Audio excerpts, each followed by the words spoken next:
Hey, Jam TV, we made it to show number 50.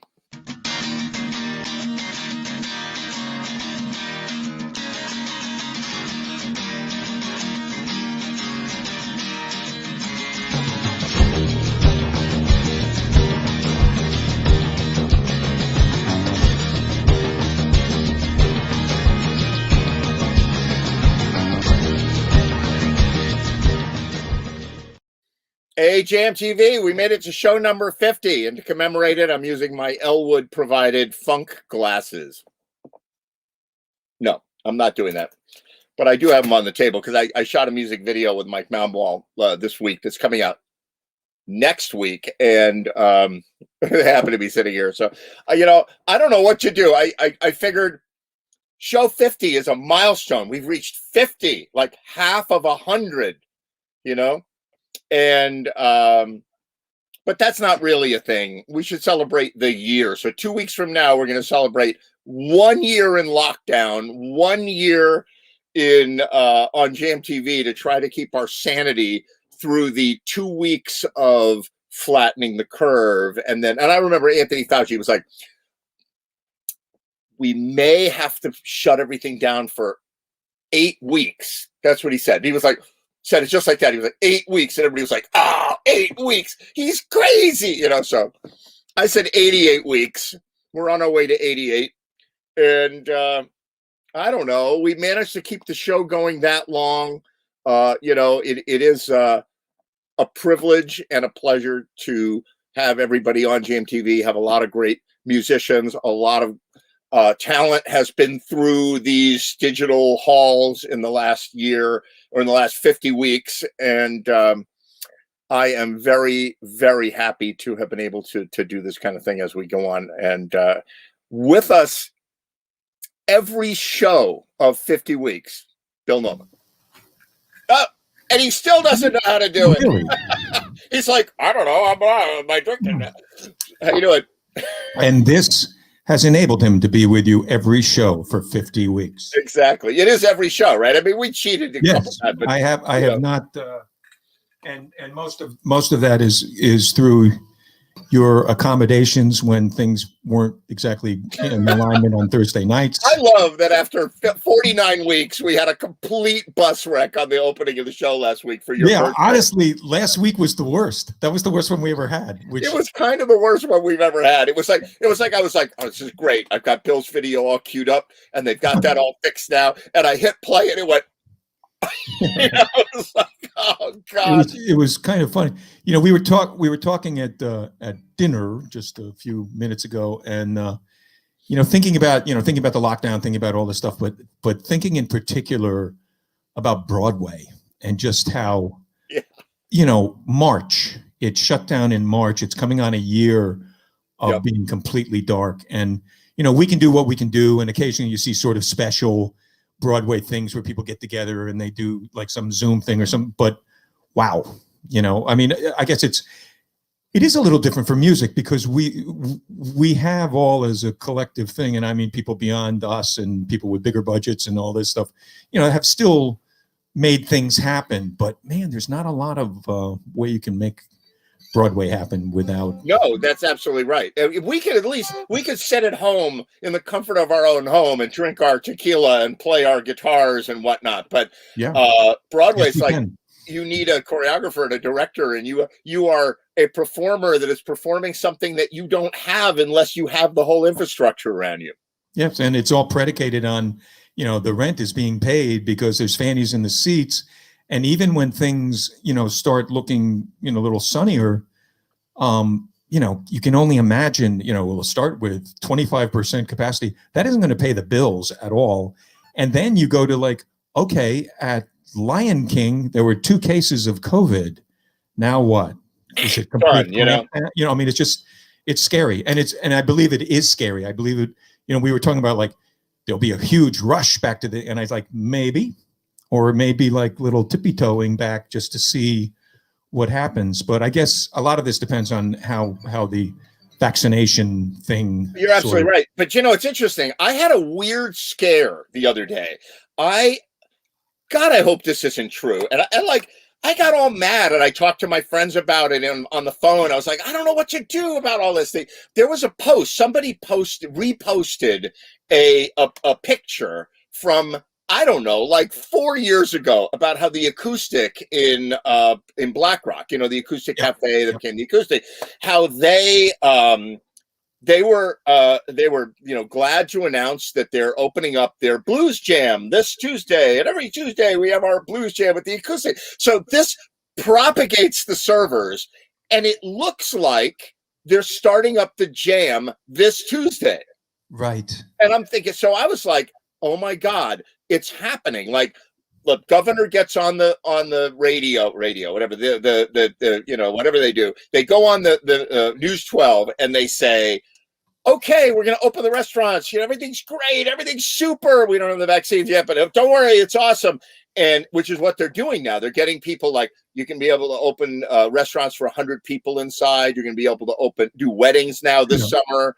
And I thought in reaction to that, the Acoustic was launching their jam. And I'm like, I am not putting a jam on where we have to go out in masks and worry about getting somebody sick or killing them to play music and drink beer. Yeah. And then I'm like, I'm the most conservative idiot out there, and everybody's going to be like, come on, let's go. Come on, we've been cooped up too long and whatever. So it's the brave and the stupid who will come back first and risk their lives for this stuff. It's also too, it's funny because, I had COVID, my wife had COVID, and, I did back-to-back quarantines, and I'm fine. I felt fine. I was asymptomatic to begin with.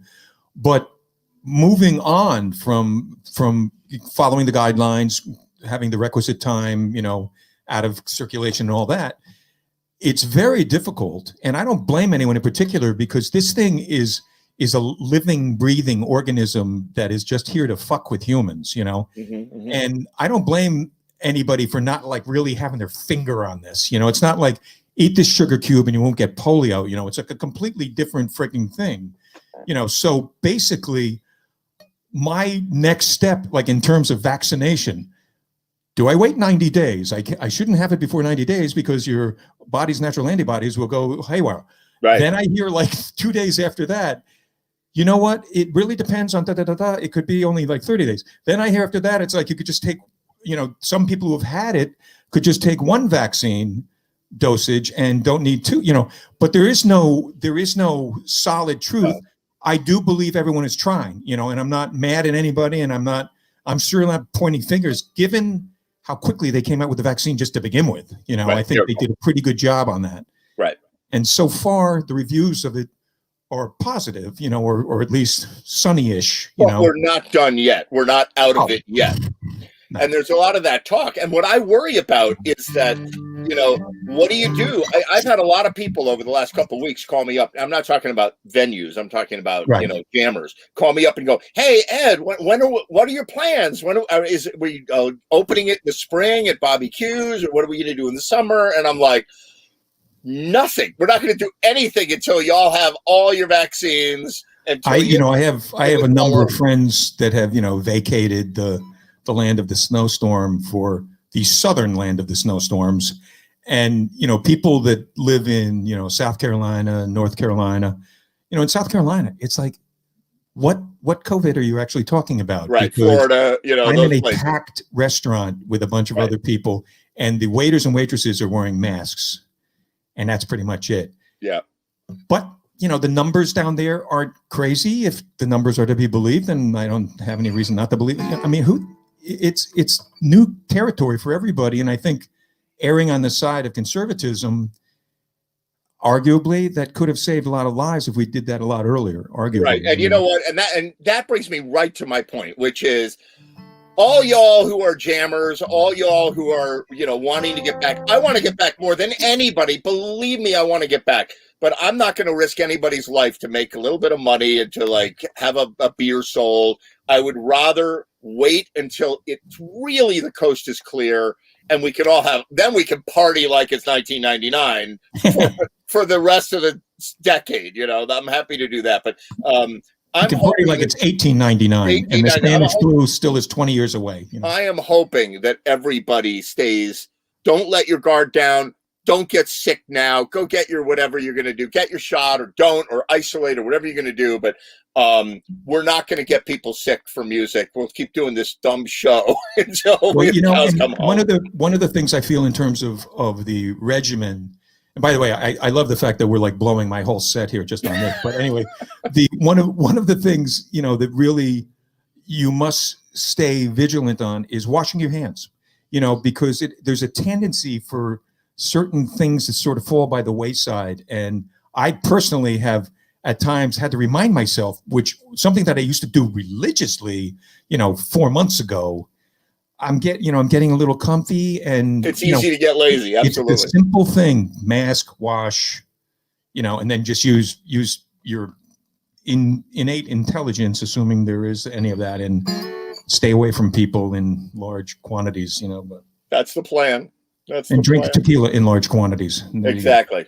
And Dr. Thunderbird.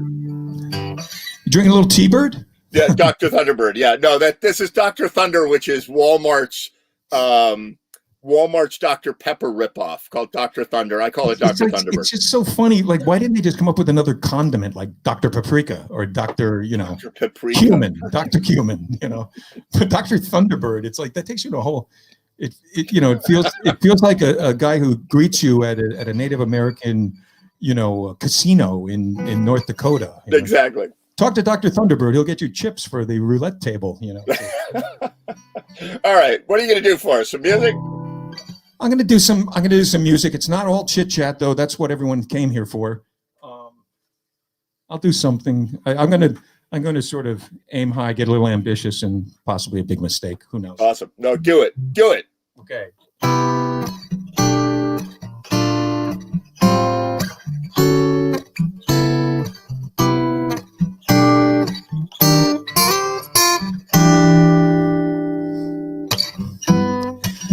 This is the day of the expanding man. That shape is my shape, here where I used to stand. It seems like only yesterday I gazed through the glass at ramblers, wild gamblers. That's all in the past. Call me a fool, say it's a crazy scene.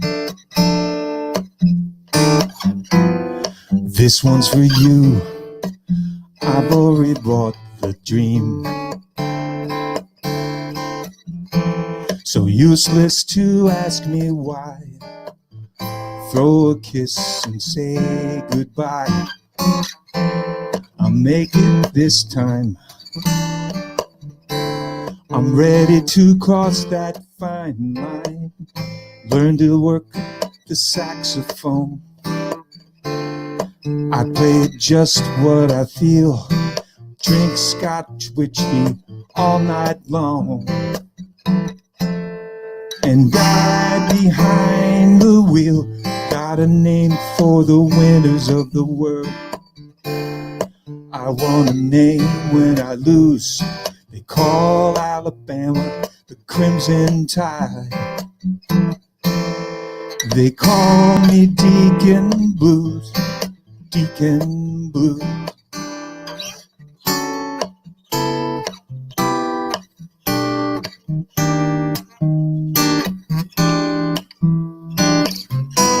My back to the wall, a victim of laughing chance. This is for me, the essence of true romance.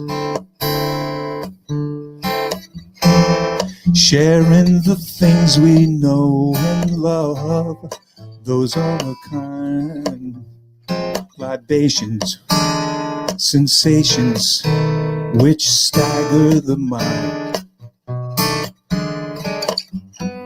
I crawl like a viper through these suburban streets. Make love to these women, languid and bittersweet. I'll rise when the sun goes down, cover every game in town. A world of my own, I'll make it my home sweet home. Learn to work the saxophone. I play just what I feel. I drink Scotch whiskey all night long. And I, behind the wheel, got a name for the winners of the world. I want a name when I lose. They call Alabama Crimson Tide. They call me Deacon Blues.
This is the night of the expanding man. I take one last drag as I approach the stand. I cried when I write this song. Sue me if I play too long. This brother is free. Tell you what I want to be. Learn to work the saxophone. I play just what I feel. Bring down and I, behind the wheel, got a name for the winners of the world. I need a name when I lose. They call Alabama the Crimson Tide. They call me Deacon Blues, Deacon Blues.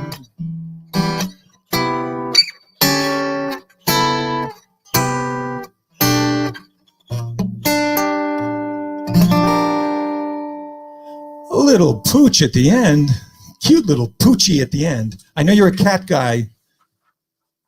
Voice. They write that so that nobody can play it. They can't play it, for crying out loud.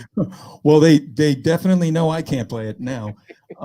But how many chords would you speculate are in that there song? are so many. There's so many little turnarounds there that are subtly sadistic. You know, like there's Right. just there is no reason. You know. It's like vibrations to a B7, sharp 9. Why? It's like, that makes no sense, but. Oscar Peterson did not write music to hurt all the other piano players. He just played good. But Steely Dan is like, no, let's add 28 more chords to this song, because otherwise people will be able to play it. I can only say that, it was in the short amount of time I gave that rehearsal, it was a lot sharper then, but, I went my south hat is off to you for even attempting Steely Dan. That was phenomenal. Really, nothing really ventured, nothing gained. That's what I think. Everybody likes it. All right, go ahead. Do another one. Okay, this is a song much more in the folk vein of, whoever wrote this did not go to Berklee School of Music, but it was written by a woman named Judy Sill, Judy with 2 E's and then Sill, S-I-L-L. and it's a really kind of nice song. There's a rugged road on the prairie, stretching all across the lost frontier. There are stranger strives, solitary. Blessed is the lonesome pioneer. Roll on, roll on, roll on. Night birds are flying, come on. The light is gone, hope slowly dying. Tell me how you come riding through. Still in bank of miles to come, on the long and lonely road to kingdom come. You can take the trail, though the rumbling dims a guiding light to just a spark. When the hour is low, he comes tumbling. When the moon is high, he gives his heart. Roll on, roll on, roll on. Night birds are flying, come on. The light is gone, hope slowly dying. Tell me how you come riding through, gaining steady till the round is won. On the long and lonely road to kingdom come. People far below, chasing pleasures, offer him directions on the run. Prophets on the path offer treasures. Though he's mighty hungry, he takes none. Roll on, roll on, roll on. The night birds are flying, come on. The light is gone, hope slowly dying. Tell me how you come riding through, blindly faithful, following none. On the long and lonely road to kingdom come. When the sun goes down at the right time, he comes a-winding through the purple haze. Just a feather's touch in the nighttime, that'll color all my weary days. Go on, roll on, roll on. Night birds are flying, come on. The light is gone, hope slowly dying. To how you come riding through, shining light from the earthly sun, on the long and lonely road to kingdom come.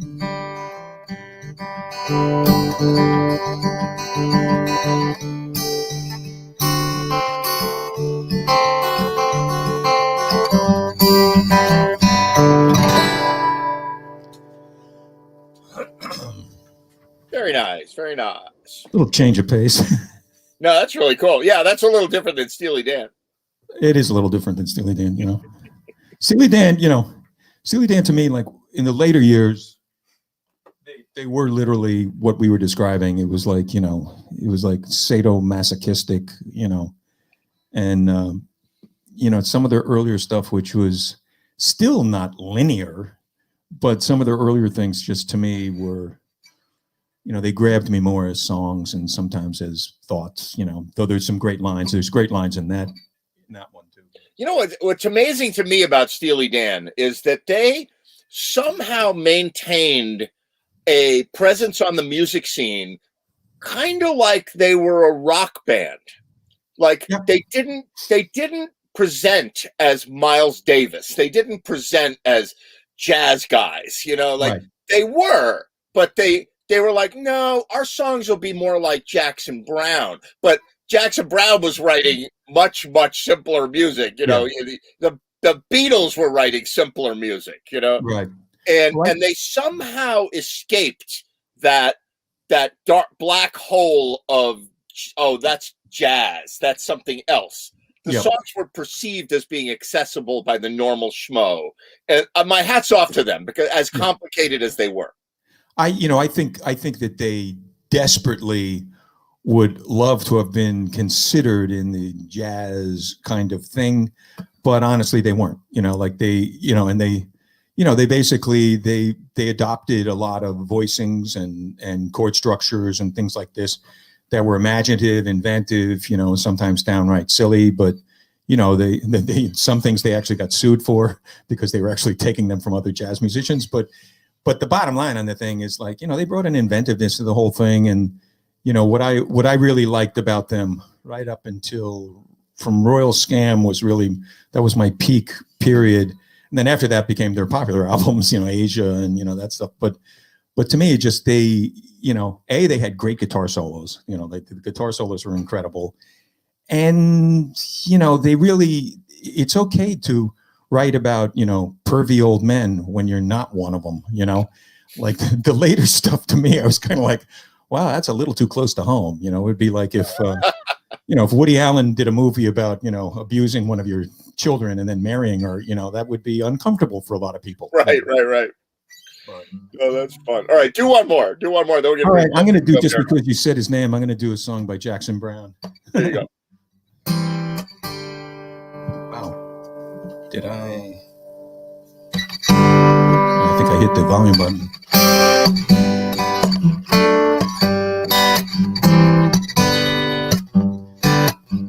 Well, I lay my head on the railroad track, waiting on the double E. But that train don't run no more. Poor, pitiful me. Poor, pitiful me. Poor, pitiful me. These young girls won't let me be. Lord, have mercy on me. Woe is me.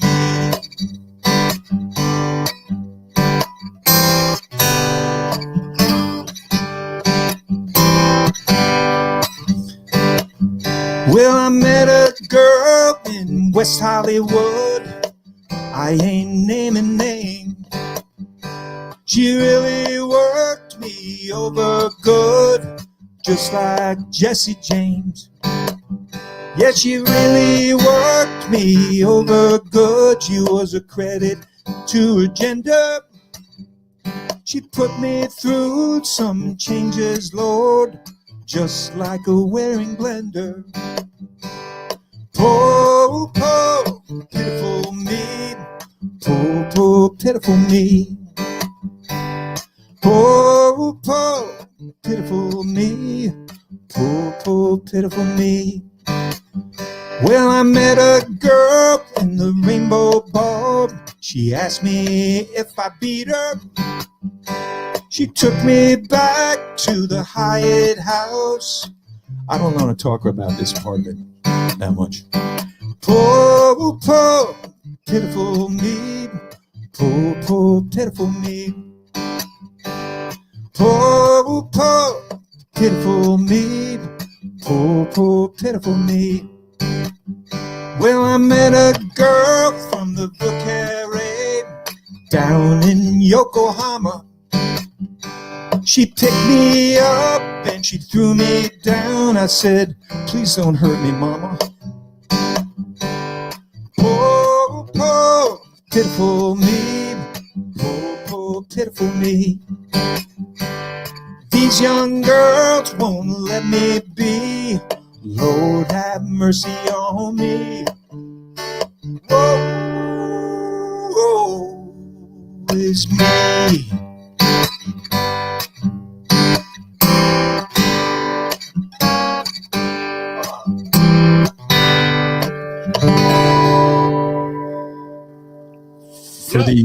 Own it like it was a Steely Dan chord that you slipped. That's right. There.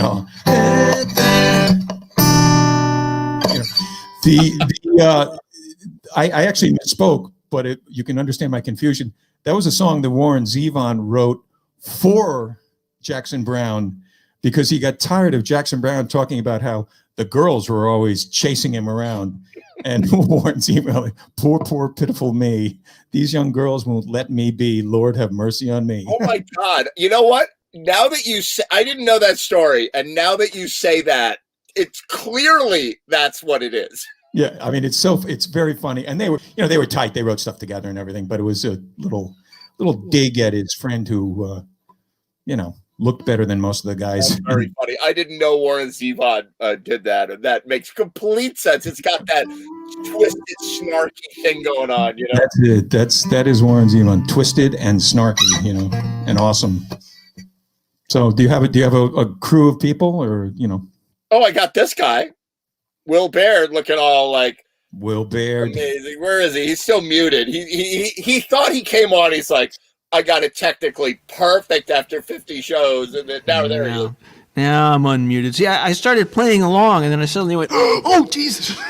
because I thought I was unmuted, so I muted myself. It's all good. No, you're good. I'm good. Things are good. I'm a happy dude. Although I'm like very jealous of all those freaking jazz chords that Bill can play. I'm very like he can major, them, minor kind of stuff. Add up to a song is a question. Mm-hmm. I could never get into Steely Dan. I'm sorry. I'm now like there are a whole bunch of viewers who are gonna like hate Will Baird. Wait a minute. You couldn't get into playing them, or you couldn't get into them at all? Actually, their guitar player I could get into. That I listened to him like 100,000 times. But other than him, the rest of the music around him, I couldn't get into. It was like during college. They had so many guitar players. I mean, they had like. Yeah, they went through a lot of musicians.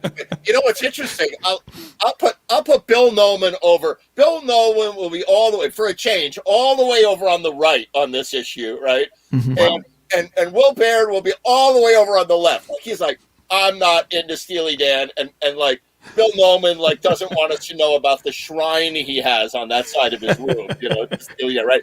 And me, I love Steely Dan, and I always did. Like when I discovered them in high school, I'm like, oh my God, I love Steely Dan. I don't like playing Steely Dan. I really don't. And I play Steely Dan in bands, and the reason is that I'm an improvisational player, and Steely Dan's a little bit like the Catholic Church when it comes to like, you read the frickin' prayer out of the book word for word. You don't make up stuff as you're going along. And the best you can do playing Steely Dan is to nail it, like to be right exactly what they did. And I'm not that guy at all. I'm like, I don't know. I'll learn the 4 chords in the song, because it's a super complicated 4-chord song. And I will like bring my own junk to that song. But you can't do that with Steely Dan. Isn't improvisational player just another euphemism for a guy who wouldn't practice? That's it. Oh, yeah, that's right. That's it. Now you got it. I charmed my way through it all. I'm like, oh, you want to see something cool? Young lady, watch this, I have 5 basic riffs that I just insert in various places and nobody can tell, That's it. I just can't come back to the same club twice, I'm a bluffer, and bluffers have no business trying to. So I played, I was playing, I've told this on GMTV before, Bob Bonvini, the drummer in What It Is, when we were first rehearsing, and it's a horn-based band, and horns were what the band was about. It wasn't like the singer hired the horn section. It was like the horn section hired the band to back them up. And so they're doing Peg by Steely Dan, right? And I'm like, oh, how hard can it be? I get my Rhodes electric piano. I got Fred Clark playing guitar, like nailing it, like just unbelievably killing it. And Bob Bonvini, the drummer, because drummers aren't real musicians, right? They're not just hanging around with musicians.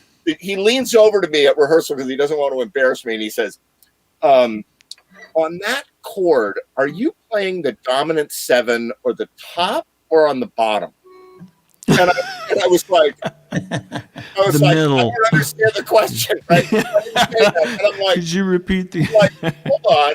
And I'm like thinking, oh my God, I have no idea what he's talking about. Then I'm like, wait, 7, okay? And I'm like, I look at the chord that I'm playing, and I go, I'm playing it on the top, right? Like that's the 7. And he goes, you got to play it on the bottom. It's not supposed to be on the top. And then I was like, that jerk, how dare he? And then I played it the other way. I'm like, oh my God, he's right. So, that's why I think about Steely Dan. You can't sit around. Well, for a minute, I thought you were going to put Bill and me. I don't know if you remember back in the day in 60 Minutes, they had point counterpoint. This woman Jane Alexander or something, and this guy, and the two of them would argue basically on some point, and then Saturday Night Live did a sketch of them, but it was like the two of them really going at it. Jane, you stupid ignorant slut. Yeah, right. So I thought for a minute I thought you were going to put Bill and me on opposite ends of the screen and just have to slug it out. Honest, in my own defense, it's not unconditional love for me and Steely Dan. I really have a sweet spot, and then other stuff I am willing to. I'm sure this will break Donald Fagen's heart, but I'm willing to accept. But I don't love as much as others think. Well, like when they went to drum machines, right?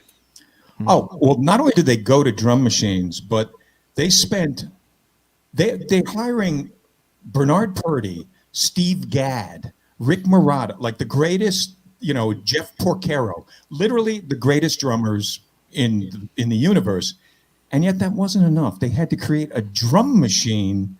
Yep. Why? I'm not sure, but a lot of that was dog whistle shit. No, because those guys were so mentally insane that they probably got Bernard Purdie in the studio, and they're like, "Show us what you got." And he laid down a track, and then they were like, "Okay, dude, program the drum machine to do that." Well, the guys like Bernard Purdie, famously, and also Chuck Rainey, who was a great bass player. When they were doing, it might have been Peg. It was either Peg or like Josie, one of those songs that's basically a cloaked disco song. Like it's cloaked in jazz trappings, but it's a disco song really. And in the studio, both those guys, they sort of got over on Donald and Walter Becker by sort of like, okay, you don't want it like this, you don't want it like this, and then they just created a groove that was insane. But at the heart of it, it could have been on "It's Raining Men," like it did. It was basically a disco thing, But they're so brilliant that it just doesn't freaking matter. It's like, That's great. So, Will Baer, did you like disco music? Let's put it on the line. Let's.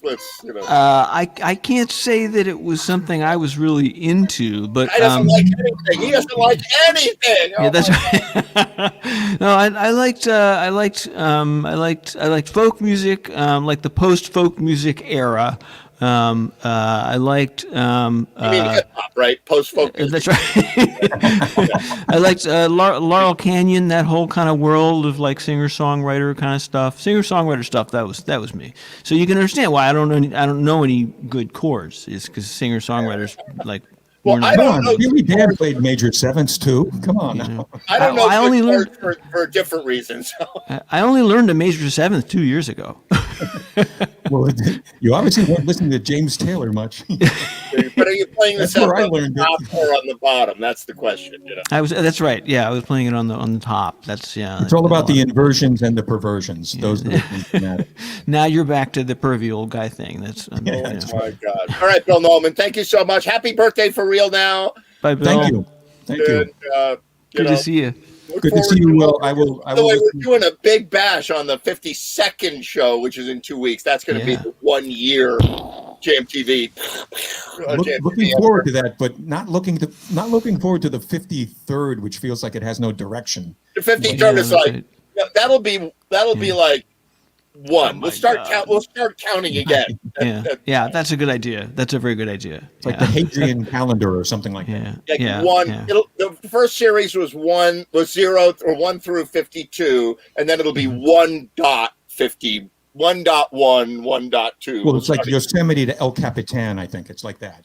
We could do letters. Letters are always safe, because nobody knows where things are in the alphabet anyway. I mean, that's why cops have you. Well, do it backwards, because even if you're sober, you can't say it backwards, Said the guy who was pulled over recently, apparently.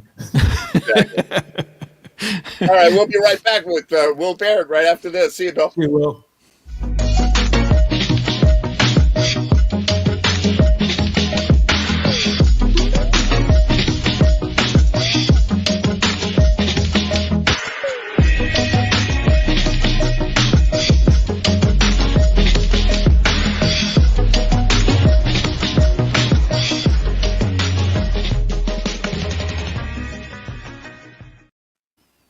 Hey. Hey there. How's it going? So it's going okay. I have to say, I've got an iPad down here to kind of keep some idea of what's going on, and then the real stuff is over on my laptop. And the iPad is like translating stuff. You know, it's transcribing it. You know, and Bill's lyrics, it was like mangling them in the most hysterical way. I wish I could have God, I like want written them that down. now. I want to see that now. Yeah, I know they do that on Facebook. Exactly. They put it for the the. I'm trying to do the math on is it the hearing impaired or the visually impaired that they put the thing for. So it's the hearing impaired. Yes. But Yeah. I want to see that. I want you to now do Bill Nolan songs with the lyrics that Facebook. Oh, they were like Shangri-La, Technicolor, Viper down the street kind of. I mean, it was Better. like, Is he better than what he said? Whatever he said, that's better. I don't know. I think Warren Zevon would have just like written it like in a sardonic way, you know. But you know what I used to do? I'll do it during the break, right? I'll do it. I used to have this program before, like your phone just allowed you to do dictation. There was this program for a computer called Dragon, and it was a voice dictation thing. And I'm I talking remember about that. the 90s. Like this is like way old stuff, and you needed special mics and whatever. And it was only so good, but it was not bad, right? But it was really kind of cool. But what I learned is that if you talk gibberish to Dragon, if you go right, then it turns it into words. And it turns it into sentences that kind of make sense. And so I used to sit around and like talk like ridiculous like baby talk and then like that's some music, you know. I could just imagine like people walking past your office, you know. Yeah, exactly. In my office. Yeah, it was in those days when you had to have an Like, office. What's he doing in there? has with he that? sold any jetliners recently, or has he just been babbling to himself, you know? Exactly. All right. So what are you going to do for us? Oh my gosh, I'm going to go to Norway. I get this funny feeling I just went to Norway with you, but I did I go to Norway last week? I don't remember. I don't remember. No. I don't Okay, think so we're going to Norway. We're going to go somewhere colder than it is here. How about that? Yeah, very cool. All right, away we go. Take it away. Ja, Norway.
Unfortunately, when I made the backing track, I let the organ go on too long, and so I never. There we go. Finally. Oh, that's awesome! It's awesome. That organ, that pad just going on and on. It's awesome.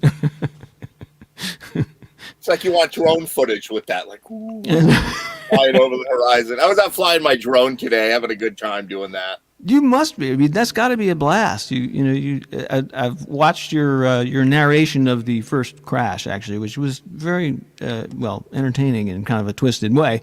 But it was so like calm. And this is the point when one of the rotors iced over, and I started to tilt forward, and now you can see it flipped over and crashed. And let me tell you why it was calm, because I wasn't actually in the drone. Okay, if I was in the drone, it would have been like, "Oh my god!" You know, it's an interesting thing. So, all right, for those of you who don't know what these drones are, right? I'm sure you've heard of them. They're these little contraptions, and it's totally sci-fi.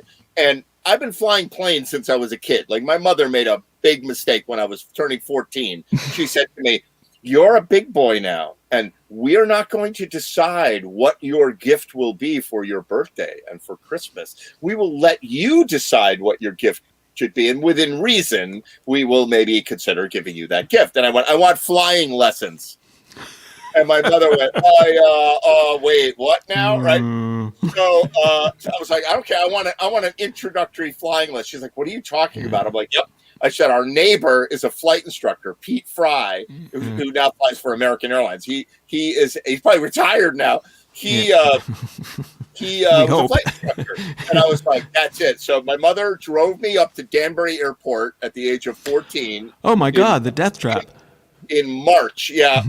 And they put me in a Cessna 152 too, and I learned how to fly. And so my life, when you learn something at that early an age, it's kind of in your brain, it's burnt in. Yeah. And so when I got a drone, I thought, it's going to be a dumb toy. It's just going to be like radio control. They figured out how to sell idiots radio control junk that they've had for years, and whatever.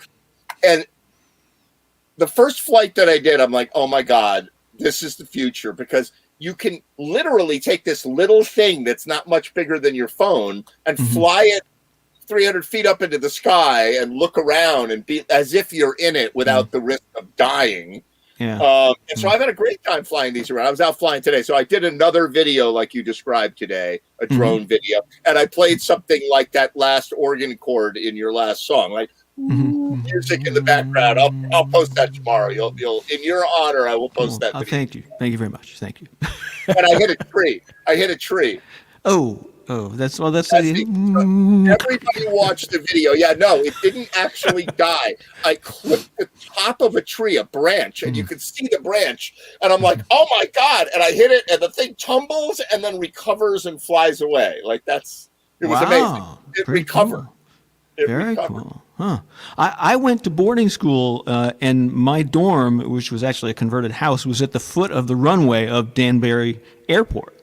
I know exactly where you went to school. So the planes would come in at night, and you'd be like lying in bed. Because sometimes one would come in at 3 a.m. or whatever, and you'd see like a light on the wall. You'd be like, "What is that?" And then it would get brighter and brighter, and then you'd realize it was a plane coming, but you couldn't hear it because it was a plane, and the thing would go low over you. And I won't talk about why it was a death trap, but I would never fly out of there personally. But I'm sure it's perfectly safe now, and everything is totally cool. It's a squirrely little airport. The wind gets crazy at Danbury, and so when you come down, part of my remembering my childhood was coming down on approach, crossing Route 7 down there, and the wind bouncing you around or whatever. It's a great place to learn because it's not a predictable airport. Anyway, there's a lot of stuff, and there's hills and stuff around it. It's not sort of this long. You're not in Tulsa, You're not in Tulsa anymore. Exactly. Yeah, exactly. Yeah. So what else do you have for us? What else do you have for us? I got something from a band called Crowded House. This is called "Don't Dream It's Over." It's a song of hope. Sorry, got to get a windscreen. It's a song of hope.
Nice. Thank you. I love that song. It's a bitch to play, but love play. I love the way it sounds when I get it right. Yeah, that's really cool. Do you have another one for us tonight? Sure, yeah. This is one of the great things about playing on this show is that you're surrounded by other people who have good better musical taste than you do. So you can rip off the songs that they play, and hopefully no one will remember that they played the song 2 months earlier, and so you can play it and be like, hey, I discovered this, So Johnny was the one who played this like months ago, and I went, wow, that is really good. I gotta figure out how to play that song, which I never really did, but I fake it pretty well. Yeah. All right, take it away.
Nice. I don't know where that came from. It's like, I don't know where I am now, so I'll just go for it. My son said, Dad, you really learned your way up and down the neck. And I was like, yeah, I really learned my way to fool you.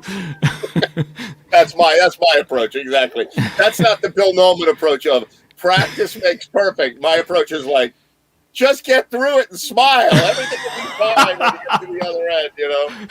It's a good motto for life. Son, my advice to you is just get through it and smile. I had an uncle who oh, go ahead. We can say something?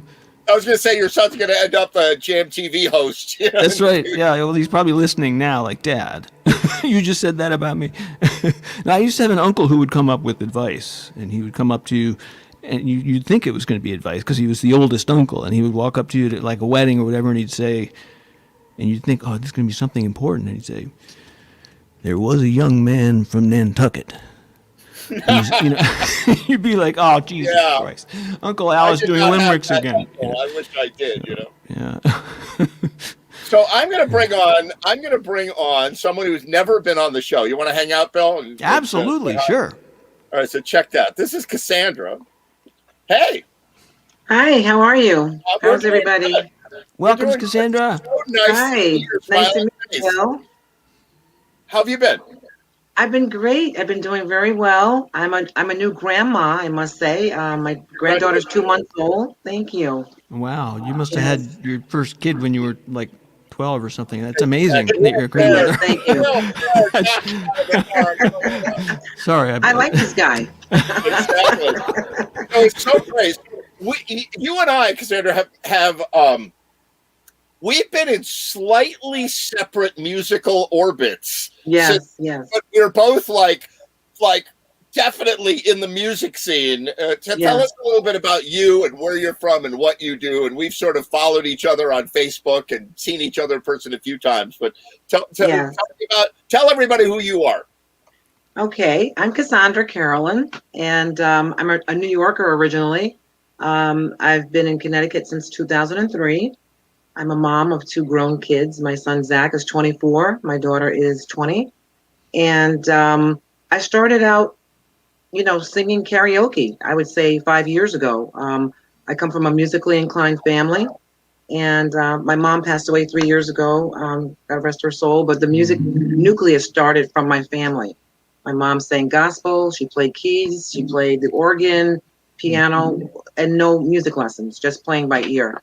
Wow. My brother plays the drums. My dad sings. He played the drums in the church, so we all came from that genre. And where was that? On Long Island. I'm sorry, Long Island. Yes. Right. So coming here and new to Connecticut, I said, let me go out and start singing. I tried karaoke for a few times and I liked it, but then you see people getting drunk and hanging all over the microphone, and I'm like, it's not really for me. Right. You bring alcohol wipes with you to the show, yeah. Exactly. So somebody said, why don't you go to open jams? I had no idea what an open jam was, an open mic, and I did that for maybe a year, and I really liked it, but I wanted to do where were you going to the jam? Okay, sure. I was going to open mics in Bristol, Connecticut. My very first place was at a sports bar in Cromwell, which is not there any longer. I forget the name of it. I'm so sorry. But there was a band that was playing, and the first song that I started singing was James Brown, I Feel Good.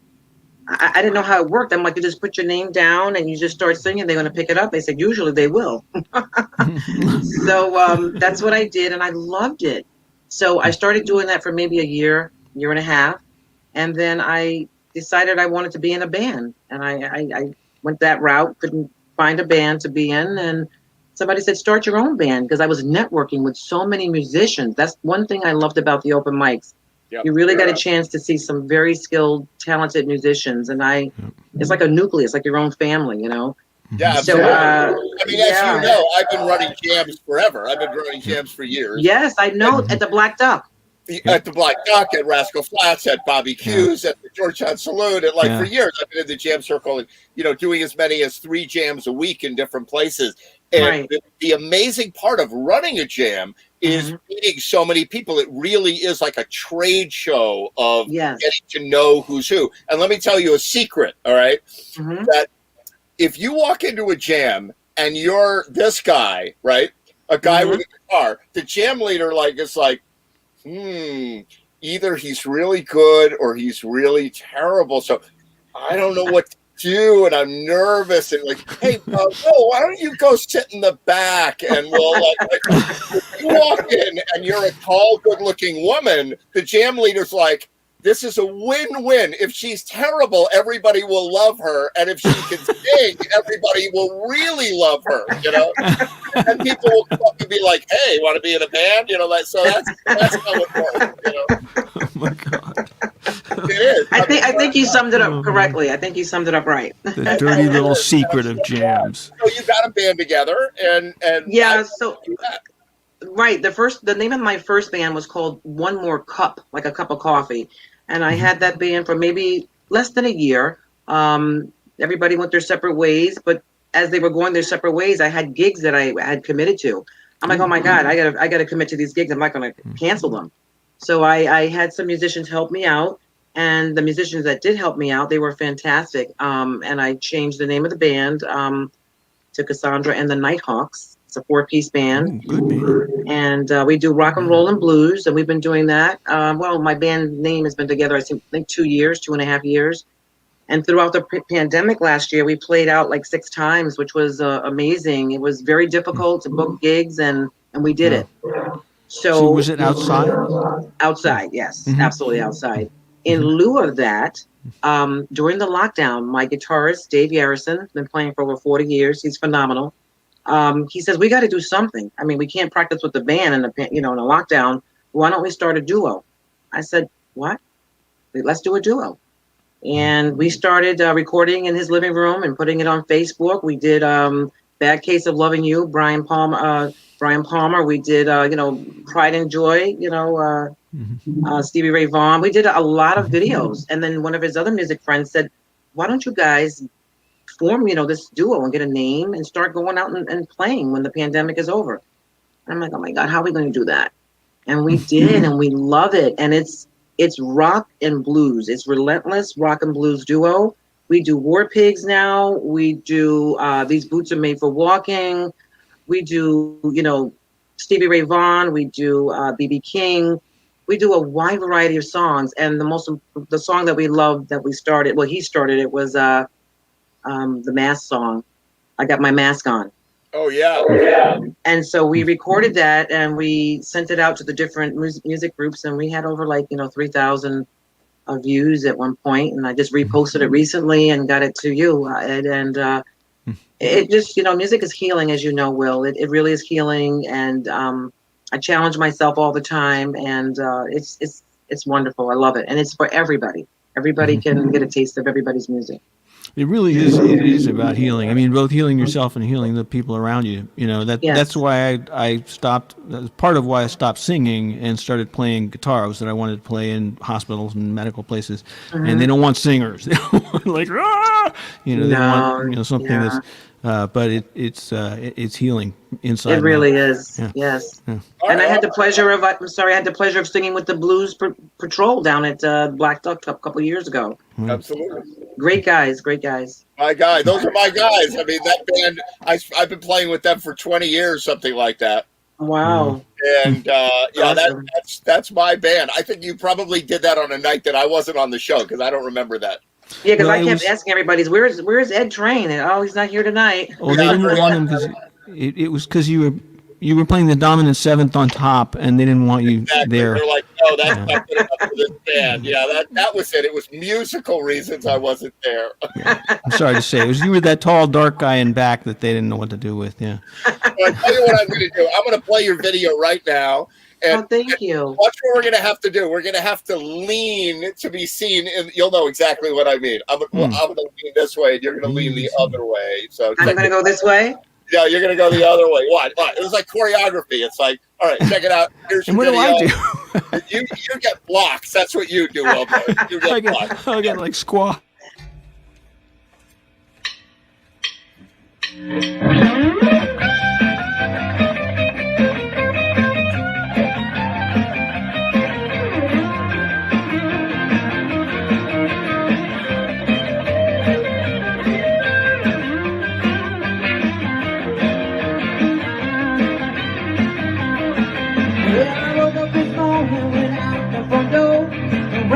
the folks when I got to the store, they got the mask on. They got the mask on. Gotta be safe before it's too late. They got the mask on. I was driving my car right down the road. People that they sure do. They got the mask on. They got the mask on. Gotta be safe before it's too late. They got the mask on. Praise God.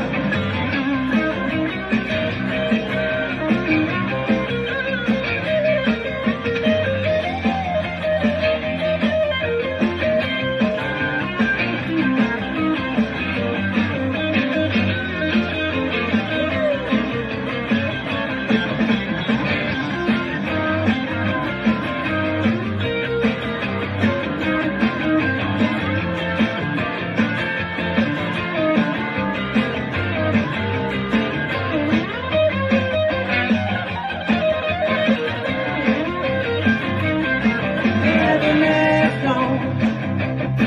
They got my mask on. They got my mask on. They got my mask on. Wanna be safe before it's too late. They got my mask on. Sweet October, pumpkin we find. Standing under the mask on when they take our life. We got the mask on. We got the mask on. Wanna be safe before it's too late. I got my mask on. Got the mask on. I got my mask on. I got my mask on. I got my mask on. Wanna be safe before it's too late. I got the mask on.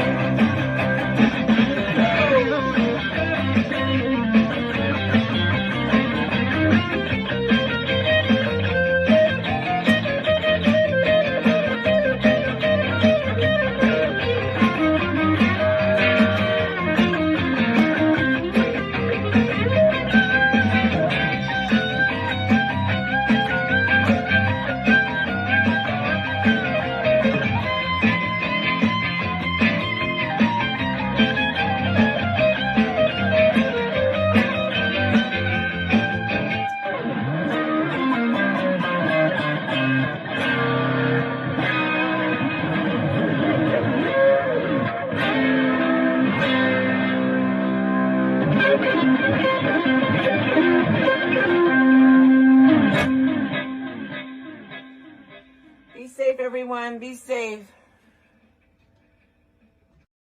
Hey. That was great. Man, wow. Did you like That was that, pretty Will? good, right? If a guitar player like that said, "Hey, Oh. let's form a duo," you got something special, girl. Oh, let me tell you, Wow. he rocks and rolls. It's just unbelievable. He's just So tell me a little bit about him. Let's glorify him for 1 second. sure, absolutely, yes. Dave Yarrison, I've known just about maybe a year and a half, 2 years. He's been playing for over 40 years. The first band that he played with was the Arizona Maid Band. This is all in Connecticut, throughout the New England region. And I believe he played with that band for over 15, 20 years. He also played with Screaming Eagle Band. I don't know if you guys ever heard of them. They do classic rock, blues, and he's been playing with this current band. It's a southern rock band out of Woodstock, Connecticut, Coltrane. And he has Great reference. yeah, it's a great band. I've seen them many times, actually sat in with them a couple times. He's just an unbelievable guitarist, very, very determined and just skilled, really highly skilled. Yeah, he's good. He really is good. He's awesome. That's really He's great. really Well, I good. wish you the best this summer with all your duo gigs, and let's hope Thank we you. can all get bands back together and be out Yes. there soon. Absolutely, absolutely. So nice to be here. Thank you so much for having me here. I really appreciate it. I really do. We have a good time. Will, I was trying to explain what Jam TV is about, and for the first hour and first couple of hours we do acoustic music and we have performers come on, and Mhm. then we play music videos, and then it turns Right. kind of into a talk show, and so Sure. it's a 4-hour show. We've done 50 of them so far. This is the 50th, so we're coming up on 200 hours of Jam TV in the last year. and I'm glad Wow. you get in within our first year. That's unbelievable. I've seen some of them and they're hysterical. It reminds me of like the Howard Stern stuff. You know what I mean? A little bit. No. Well, I was I say was the very, wrong thing. I was very proud of the No, fact not that I quite like calculated that. it. But it's a very laid back form. That- You know what I mean? Yeah, actually, that's true though. It's true. Yeah. The word banter would be appropriate. That'd be Yes. one word. Yes. Well, But I love it. I love it. we have a through. I'm not sure through any kind of effort on my part. I'd like to say I'm my programming staff back here. My marketing staff is amazing. But we have a following in Australia, in Thailand, and in Wow. Indonesia, and the Philippines as well. And so we. And it's amazing to me that they write me and they say, "Oh, you're such a good DJ," and I'm like, "I'm not a DJ." I'm like, "Oh, yeah, I guess like Howard Stern is a DJ and he does it where you're on the camera. So this is a brave new world. So I guess I am a DJ." So it's, But it's really funny. You're doing rock blues. And I used to do a lot of rock blues. I played in a lot of blues bands over the years, and that was like a big thing. And rock blues, it has this sort of timeless appeal. yeah. But in modern music today, not so much rock blues, not so much guitar players, And Yeah. so I was out yesterday. I'm actually, you don't know that. Everybody knows this, but you, Cassandra. I'm out in Pennsylvania, and I'm like hiding up in the mountains in the Poconos from the coronavirus. I'm like in my little cabin in the woods. Like I saw it on your Facebook page. You were in Scranton. I saw it. That's Yeah. right.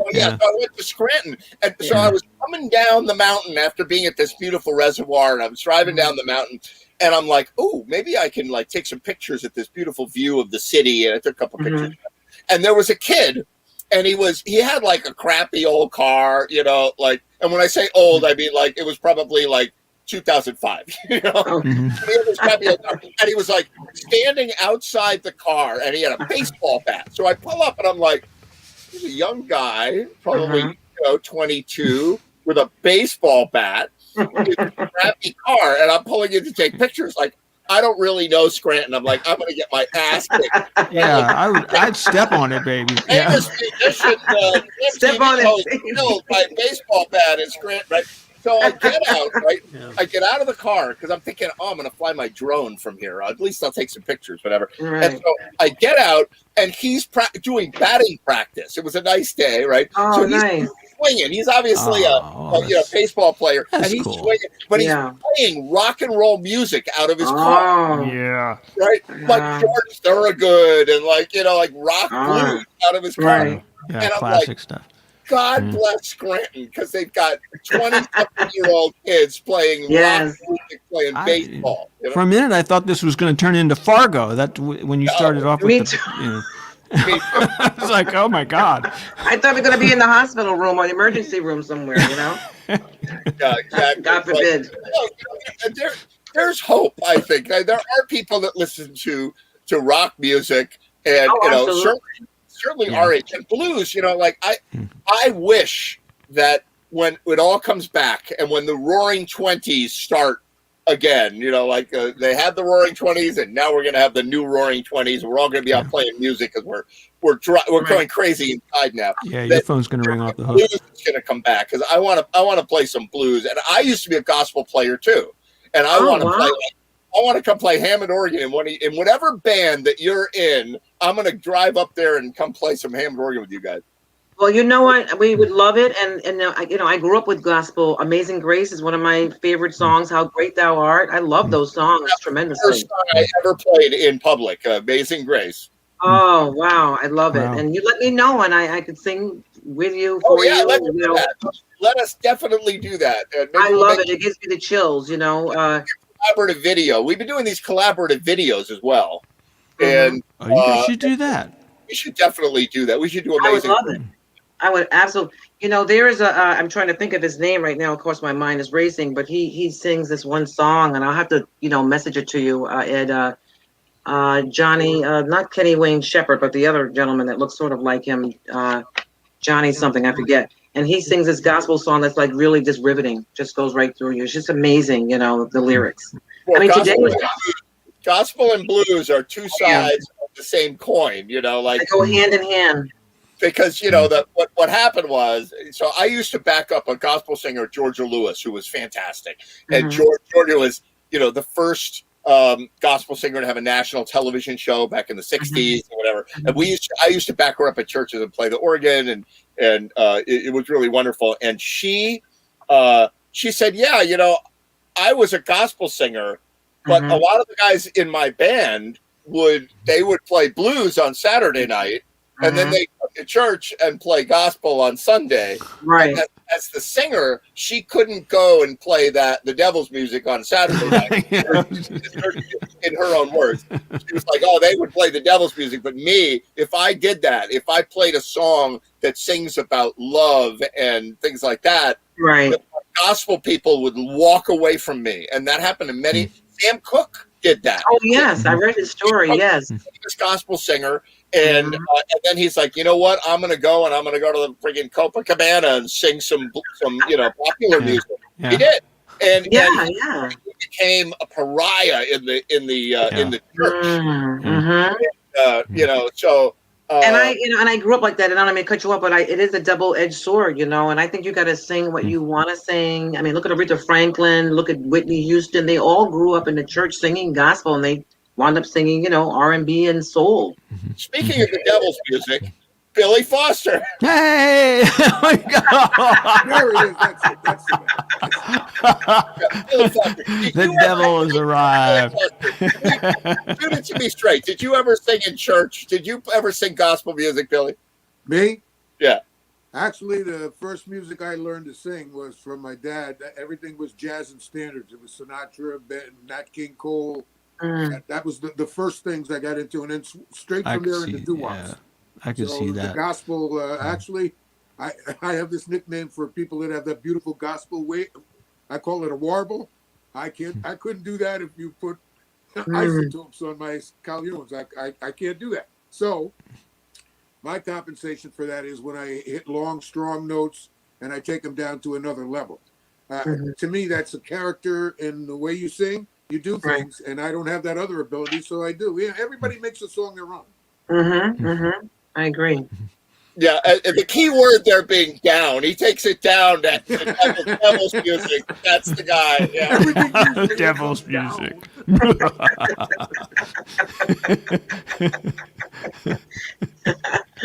How you doing, Billy Foster? Do you know Cassandra? Do you know her? I don't believe we've ever met. You No, I should. don't think we ever met. You should meet. She's really terrific. I don't know if that's a good idea, actually. You have to be careful with him. Cassandra, do you carry bail money? Yeah, right. That kind of thing. Will send the bail money. What a great Yeah. introduction for him. What a great introduction for you, Yes. Billy. Billy Foster, Oh, every time. Cassandра's a little bit out of our orbit. She's more in like central Connecticut, right? Oh, Billy Right. Foster's band was around. Swear to God, was around before I was born. How many years are they together? Your band, Billy and the Showman? it'll be 60 in just a little while. The band. Wow. Oh my gosh. I'm God. gonna be 57 on Tuesday. So when I was not a glimmer in their eye, Billy and the Showman was already yucking it up in I Greenwich. got You were out socks and doing that are 67 years old. Socks. Exactly. Wow. That's amazing. Wow. Rhythm Yeah, and Billy's- blues, great rhythm and blues band. I can't wait. I'm hoping that the band. Are you guys talking about any summer shows? Yeah, we just got through. We just got through discussing the possibility of the Levitt, and they're kind of looking forward to us, and we're trying to tell them, look, the music is going to be so important when we come back, and we've lost so many places that are closed and won't be able to come back. So a place like the Levitt can put on show after show, and each band, each band that has anything lined up can use that as a venue to say, hey, come follow us here and go there. And, so we're looking for big places like that to open up to everyone so that we can go back to the little places. We're hoping. That's so nice. That's good. Yeah, outdoors is the way to go. I mean, Oh, absolutely. Yeah. I Oh, was talking to Bill Noman before when we were opening the show, and I was saying my goal in coming back is to not put anybody at risk ever. Like I never heard you say that. I agree with you. I agree. I want to make sure that we're all going to get to do music someday. And whether it's like April or October, I'd rather make sure that nobody gets sick or nobody gets, nobody passes along. Well, the intelligent way to deal with it is even if everyone has had their vaccine, if you know the basics of the vaccine, you can still give it to someone. That's it's just true. It's not a death scenario anymore. Right. After the vaccine. So, Right. but you're still talking about taking people off their feet and making them sick. So I think the spacing and those things, maybe not the mask, but the spacing and things are still going to be real important until everything's completely gone, which may be 12 years from now. Yeah, right. But you know what? I hope that's just a joke. But I'm prepared. We're going to keep doing. We're going to keep doing this as long as we What have. show is this, Ed? What show is this? This is number 50. We're going to 88. Yeah, that's right. Listen, we were not going to get rid of the third one. We were Right. I swear, Cassandra. When I started this back in last year in March, we thought it was like, oh my God, we can't do the jam this week. Like, what are we going to do? And I'm like, I don't know. Maybe we need to. I said, they're talking. Remember in the beginning, they said we might have to close the restaurants for a week or two, Right. Yes. so we can wipe them down. Right. And we're going to close the schools for like a week so we can wipe them I down. remember that. And then Anthony Fauci was like, so 4 weeks. And we're like, 4 weeks? What are we going to do 4 weeks? Right? And then like by April, he was like, it might be 8 weeks. And we're all like, 8 weeks? I remember it was horrible. So I made a joke back like April. I said, we're going to do 88 shows, not 8, 88 shows, which puts us right around Christmas this year. So And that's how you arrived at that. What I want to see in show 52 is clips from the first show of you, like, somebody going on and something going wrong, and you're going, okay, now hold on for a moment, folks. Things. let me do a reenactment of the first show. It's like, hi, we're on check.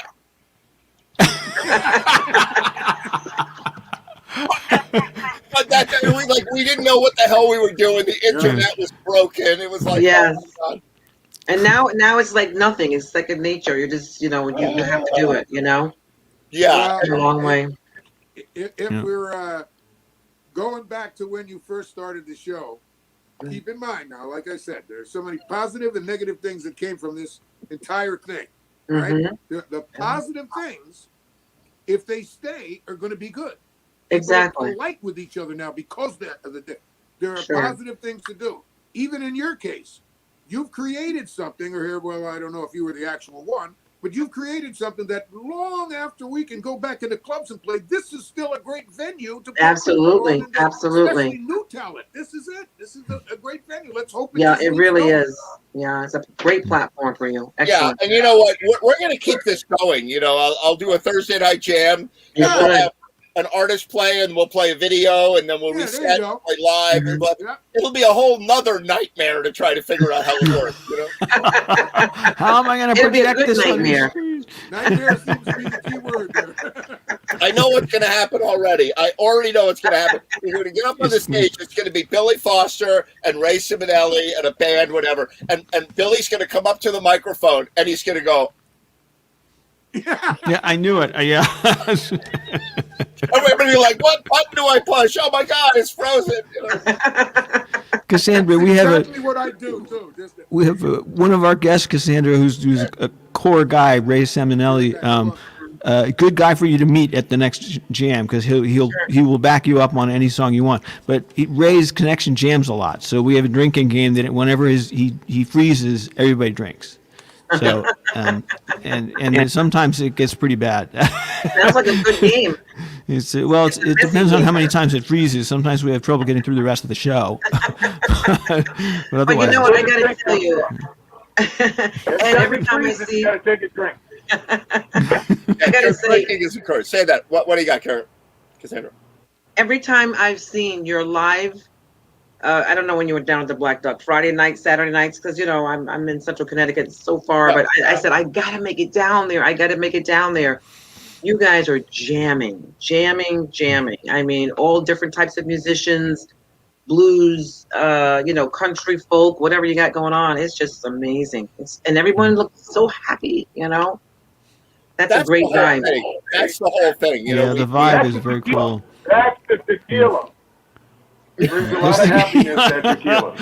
That too, yeah, that helps. Yeah, That does kind of help, yes. it's the grease that keeps the grease the skid. Right. And the truth is, I was just talking. I was at the Black Duck the other night. I got some wings at the Duck, and I was talking.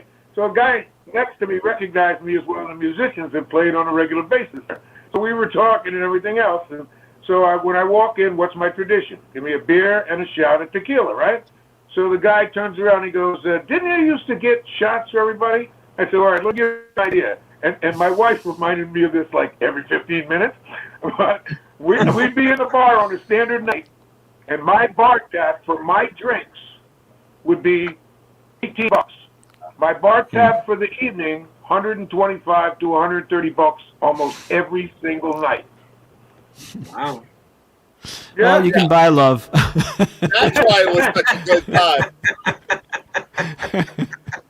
Well, we're going to get those days back. It's all coming Yes, back. it's coming Yeah. back. I just You gotta put the just be more By the way, patient, so Billy, I want to show Cassandra something that you do. I got an old Billy of the Showman, Blood, Sweat, and Tears. Check this out. Oh, cool. Oh, yeah.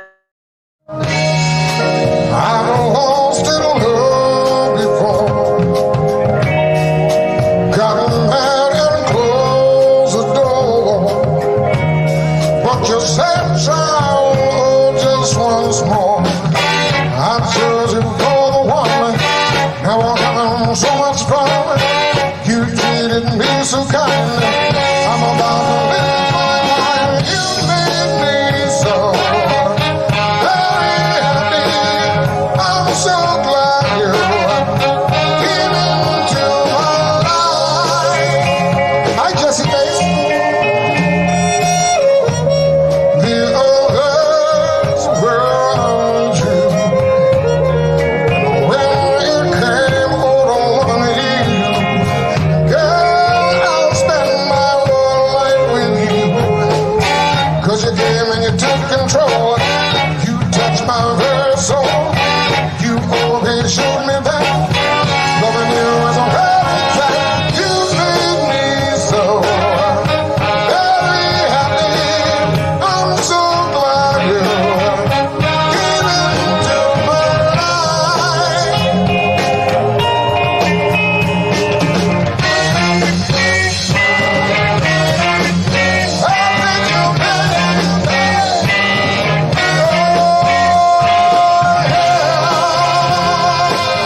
Really? There Man. it is. Wow. That was incredible. That was fantastic. Wow. Awesome Yeah. voice, and the band was great. Awesome. Billy and the Of Showman. course, Yeah, we that get was, the that best was horn fun. players. Hey, what's his name told me there's a version of us doing Still a Young Man with you on keyboards or on stage somewhere that came out real good. Call what's his name and find out where it is. Call him. Oh, you don't have it? I thought you had it. He goes, oh, I remember seeing it, but he has no idea where it is. I've got video of all that stuff, but it's like deep in hard drives. I've got video of everything yeah. we've ever done together. But Call Randy. I don't He have can a lot find of stuff everything. that I've done with Billy and the Showman, at Handy or anything like that. Yeah, okay. I've got that guy that looks like me that plays with Billy and the Showman. Who we don't even, who is that? Who is that guy? Do you He even doesn't know who play he like is? he doesn't play like I know, me, but he he's looks like embarrassed me. I know him really well, and like 3 Ds and 2 hits off the pipe. I don't know anybody's name. I don't know. When you sing like that, you don't have to. Not at all. That was incredible. That was fantastic. Yeah. Yeah, I I remember- miss those days. I mean, I would love to see After them. my last birthday, I just was hoping I can do that again after my last birthday. I'm sure you can.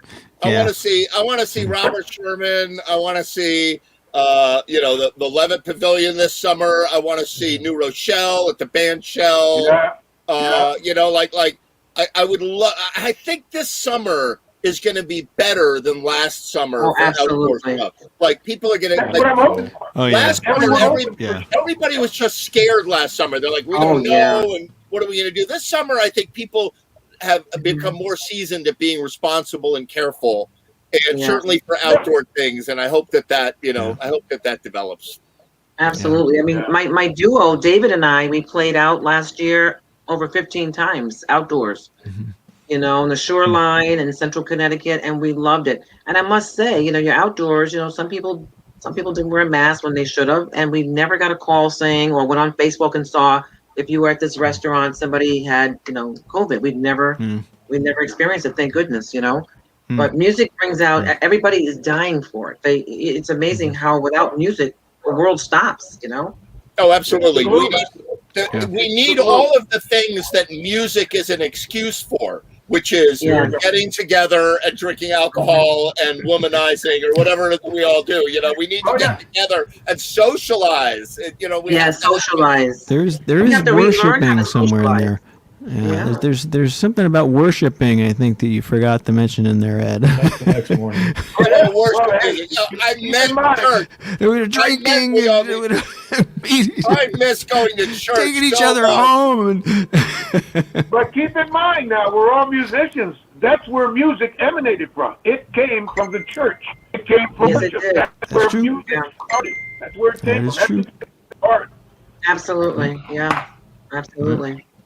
That's true. Yeah, Cassandra. Ed and I are both. going to do Amazing Grace. Ed and I are going to do Amazing Grace in probably August somewhere. I don't know where. There you go. I'll bring the world's smallest Hammond organ. I got it somewhere around here. Yeah, you said forgot that thing is so great. Because I used to have another one. I used to bring one to Georgetown Saloon that I built. That was like Oh wooden. yeah, the wooden one, that little Yeah, the wooden wooden one. Yeah. one. Now I've got this one, and when I played the wooden one, and this sounds like the biggest, baddest ass B3 there is. I think it's great. Oh really? Oh, cool. And Wow. not Paul Fredericks, Paul Gabriel, great guitar player. Paul Gabriel, I used to do a couple of gigs with him, and when I play organ, he played guitar, and he would introduce me and say, "Ladies and gentlemen, Ed Train, the man with the smallest organ in the world." Funny thing, all the ladies clapped. I could never figure that out. And all the ladies. Exactly. Oh my god! Thank you. Hey, Charles. How you doing, Charles? What's going on, everybody? What's Hey, going on? Hey, How you Joe. doing? Did you get your Uber Eats Big Mac tonight, or I got Taco Bell. Uber Eats Taco Bell? That's right. All I can tell you is I feel sorry for my tapeworm. Oh god! Does your tapeworm speak Spanish, or No,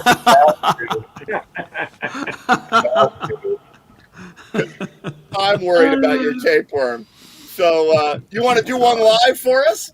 Yeah, I'll do we've got sort of a nautical theme here, which I'll explain in a moment. But first I'll play a quick tune, and we'll take it from there. How about that? All right, go for it. I'd like to be under the sea in an octopus's garden in the shade. He'd let us in, knows where we've been, in his octopus's garden in the shade.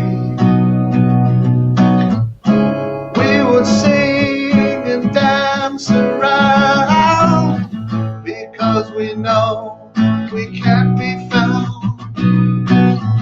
I'd like to be under the sea in an octopus's garden in the shade. We would be warm below the storm in our little hideaway beneath the waves, resting our heads on the seabed in an octopus's garden near a cave. We would sing and dance around because we know we can't be found. I'd like to be under the sea in an octopus's garden in the shade.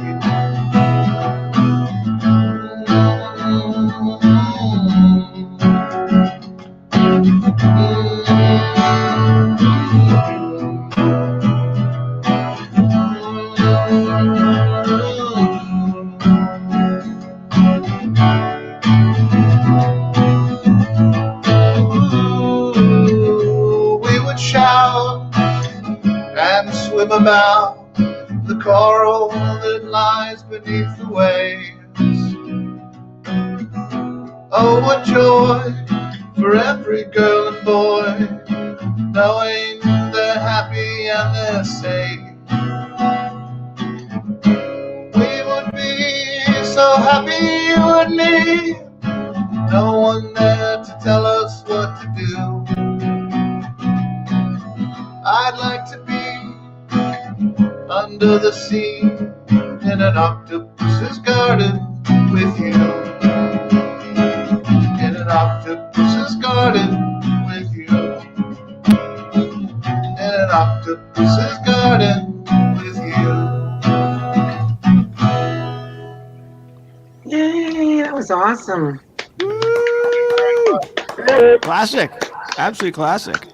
Thank That's you. awesome. That's one of my favorite Beatles songs. Next to Maxwell's Silver Hammer, that's one of my favorites. Absolutely. Yeah, they're pretty close to each other on Abbey Road, so you get to hear both of those tunes right there before you even flip it over to side 2. I can let you know What's that everybody's favorite Beatles? What's everybody's favorite Beatles song? What's yours, I Charlie? Want to Hold Your Hand has to be. I Want to Hold Your Hand has to be my number one because my hippy dippy accordion teacher, Mr. Greenfield, played it on my first day of first grade. Before I played the accordion, he got up. He did "I Want to Hold Your Hand" by the Beatles, and then he did "Puff the Magic Dragon," and I was like, I want to be that guy. That's who I'm going to be when I grow up. And like, here I am. well, I will mention that What's yours, Will? according to my iPad, the name of that song was "An Octopus's Harden in the Shade." So that's Hey, I was going to photograph it just so that At least you didn't say Norwegian wood in the same sentence. That's You know? Well, you remember what I told you about that? That's a guy named Sven with a heart on, Norwegian.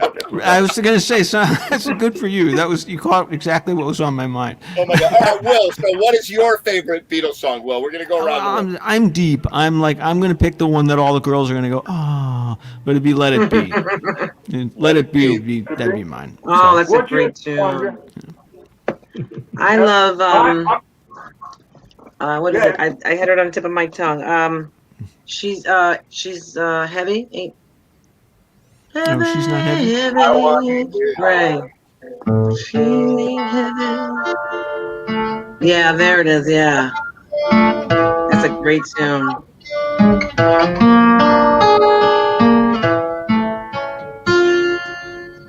I want you. That's great. What's that called? What's the name of that song? I Want You. I Want You. Right, take right, right. it. I Want Yeah. You. Right. Great song. That's a great call. Oh yeah, it is really. What about you, Charles? You're a Beatles aficionado. What's your favorite? I don't even know. I used to be in a Beatles tribute band, so Which album? I sort of grew to hate them all. Yeah. They homogenized them out of your soul. Played it so many times, but my favorite album is the White Album because it's just so eclectic and so strange. That is great. Can you do a song What about off the you, White Album? Do a song. I know we're going to play a music video that you produced, but Yeah, I can do a song off the White Album. Let's see. Try doing what I haven't done before. My friend Leslie and I were playing around with this one a couple days ago. So let's see. I told you about the strawberry fields. You know the place where nothing is real. Well, here's another place you can go, where everything flows. Looking through the bareback tulips to see how the other half lives. Looking through a glass onion. I told you about the walrus and me, man. You know that we're as close as can be, man. Well, here's another clue for you all. The walrus was born standing on the cast iron shore, yeah. Lady Madonna trying to make ends meet, yeah. Looking through a glass onion.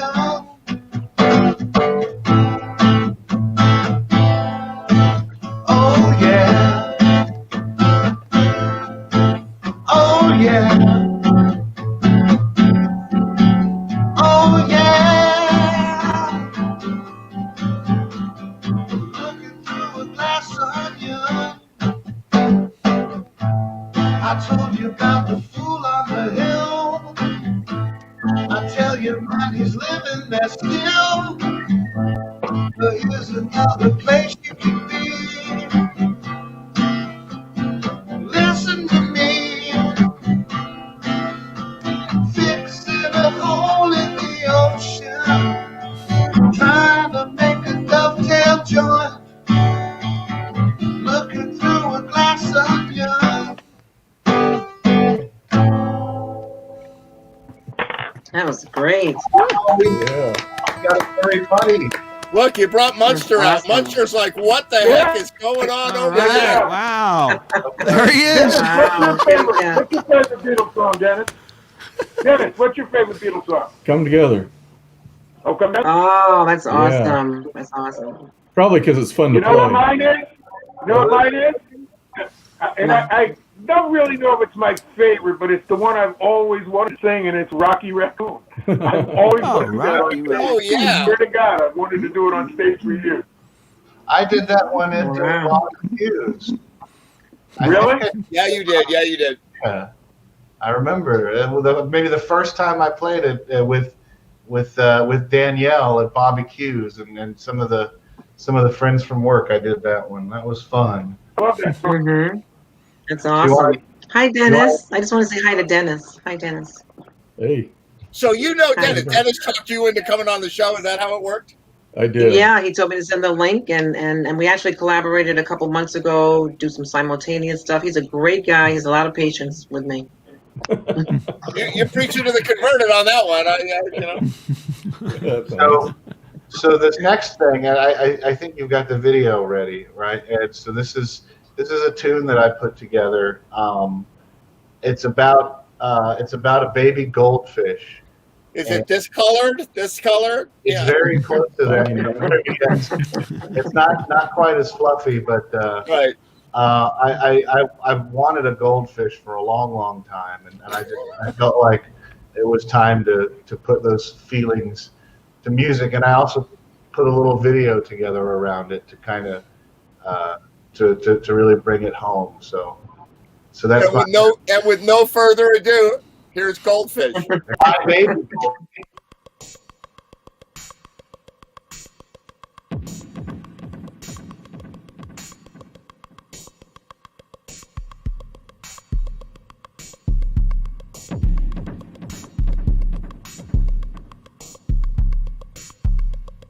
I wish a fish could be my pet.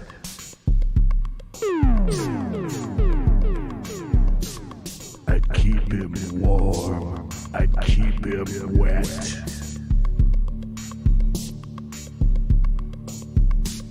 I'd fill his bowl up to the rim.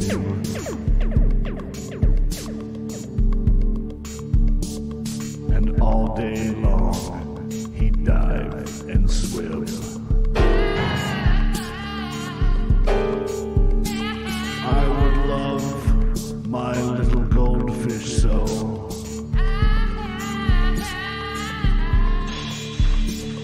As round and round his bowl he'd go.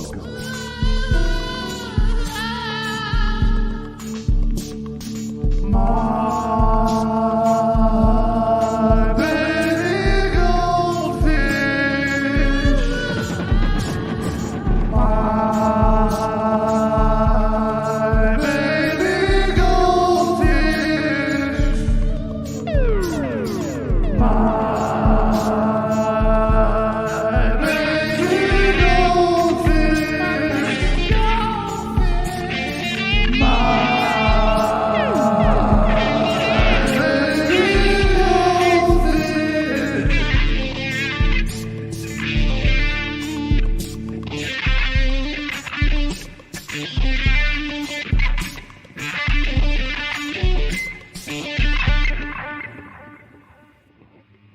I'm just remembering that I ate a brownie about 2 hours ago, and I think there must have been something in it. Sorry, Ed. Yeah, That this was was wild. it. That was Whatever very this is. cool. That was very, very cool. I think it just kicked in. Where'd Billy go? He's gone. He Yeah, couldn't Bill's handle like, it. "Ah." He ate 2 brownies when I ate just one. Right off the edge of the So, chair. Charles, what possessed you, Charles? What possessed? Tell me about that Yeah, song. what was the nexus of? Yeah. Well, when I was a child, my father used to say to me, "You're only as good as the best apple in your orchard, son." So think about that next time you think about sneaking into my room in the middle of the night and ripping off my skin tags. And that's how I really had the idea for the song about the goldfish. It was a children's book, actually. One of those children's books that had the cardboard pages, like the thick cardboard pages, and the lyrics to that song about "I wish a fish could be my pet." That was the entire book, and I memorized it, and it's just how I feel about fish. Were those the lyrics? Were the lyrics the book itself? The book, yes, it's a short book. It's for very small children. Yeah, the song is not for really small children, but the book was. So the problem with having a fish as a pet, they don't walk on leash for shit. Right. Very true. I just caught the tail end of that one. Looked really trippy. The goldfish, Yes, very, very trippy. I'm gonna have to game on, Charles, because I'm gonna pull out some weird music and make. I used to make crazy videos like that. And now I want to do that. You need to. You definitely should. But Ed, unfortunately, Bill Baird has already done it all. Bill Baird. Oh, the other Baird. Yeah, the other exactly. Baird. The evil Baird. The evil Baird. I love that video you made, Ed, like the human beatbox thing where it's your head like 20 times. And Yeah, I gotta find that. Oh my God, I've forgotten about that. That was kind of fun. I love that one. I'm gonna have to find that and play that like during this show. That's really cool. Hey, Michael, how you doing? I'm good. Hanging in there. It was a warm day today. Yeah, nice. So nice out. My God. We'll take it. Really Yeah, good. man. All the Hey, snow. Jonathan. Hey, Jonathan. Jonathan. Hey, Mike, how you doing? Hi. How's everybody doing tonight? Good to Good. see you. Hi, how are you? Hi, nice to meet you. Nice to meet you Hey, too, Sandra. Cassandra. Hi, how are you? Nice to meet you. You too. Oh my God! Guess who's lurking in the studio right now? Wow! I'm gonna have to bring him. I think it's Chris Pike. Is that possible? No, wait. I only see the glasses. This is a weird experience. Like on all these monitors, I have all the feeds coming in from everybody, but no, it's Steve Venable. Oh my God! Okay, hold on. I gotta bring him on. There he is. Hey, Steve. What's up, y'all? How you doing, man? What's up, Ed? Good to see you. It's really funny. I only saw from here up, and you wear the same glasses as Chris Pike, who moved to North Carolina. And I'm like, is that Chris Pike? Like you were like maneuvering around the house and whatever. Yeah, but good to see you. A good rebound on that. You know, I was expecting. Oh my God, is that Chris Pike? Oh no, it's Steve. I know, no. Steve. But you didn't miss a beat. You were a true pro. You're like, oh, it's Steve Venable. Oh my God! Look, I'm going to put Billy Foster into center square, even though he's not here. Where did he go? Like, I think the Goldfish video finally did Billy He Foster. couldn't. Yeah, it freaked him out. He was Yeah. like, "Oh, the '60s Yeah. are back!" Oh Suddenly my God! it became a bad trip. Yeah. Yeah. Dang. I was gonna put a warning on the video. You might have to. Okay, I will. Yeah, Ed, right. Ed, I would like to read several titles of videos of my nemesis Bill Baird, who is I'm often confused with, if I may. The first Yeah, title all of right. his most popular video is "We'll Meet Again Someday or We Won't." The second one is Bill Baird, Muzak of Spheres. Third one is Wino Strut. Oh, I Fourth like is- that name. Yeah. Fourth is Dreaming of Sunday. That's actually me. Somehow it got in there as Bill Baird. I'm not quite sure how. A World Gone Deaf, Nowness, and it shows a maid beating something with a mop. Your dark glasses won't make you Lou Reed. So, Jeff, for everybody watching who doesn't know, there's another. First of all, I know this guy as Bill Baird, but then he comes on the show as Will Baird. I'm like, what's he coming on the show as Will Baird? But he's like, I'm all confused, right? Because there's another Bill Baird. You know, it's like. So I had So to become. we have to like skirt the whole Bill Baird thing, and he's a weird guy. Which one? Exactly. Yeah. Anyway, those are the most entertaining ones that I can find that haven't accidentally been. Oh, modus interni.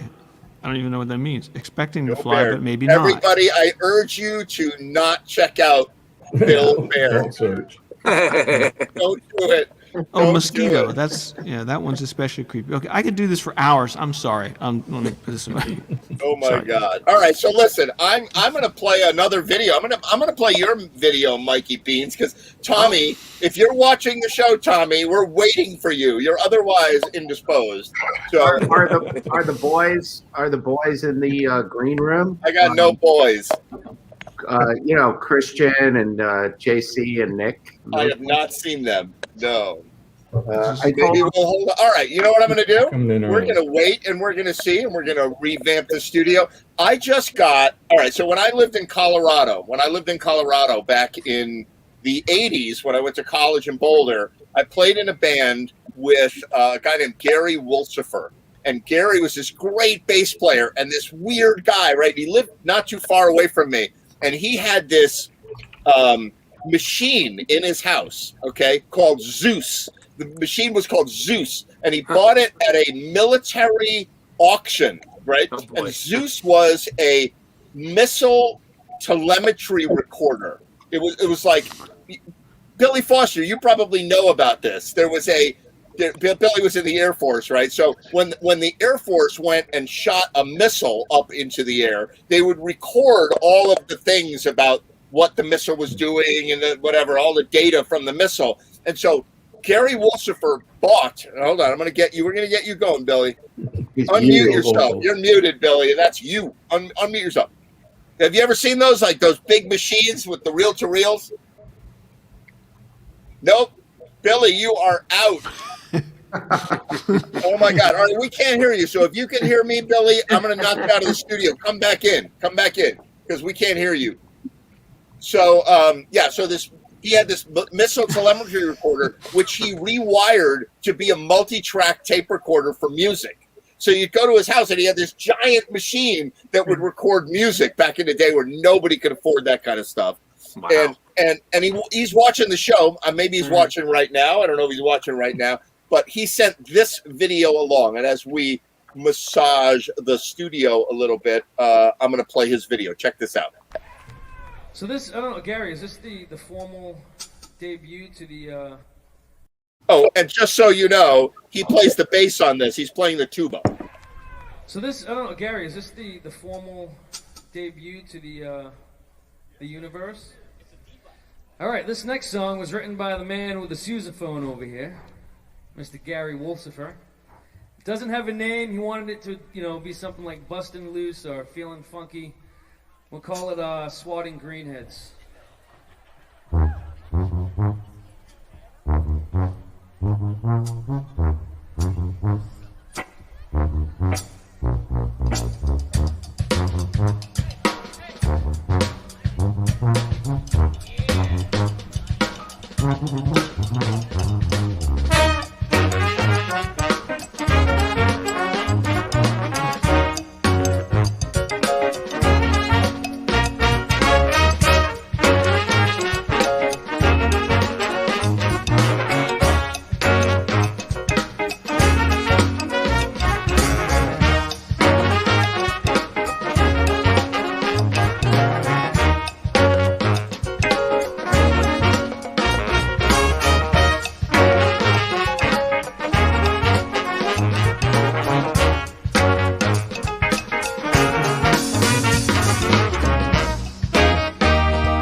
There it is. No.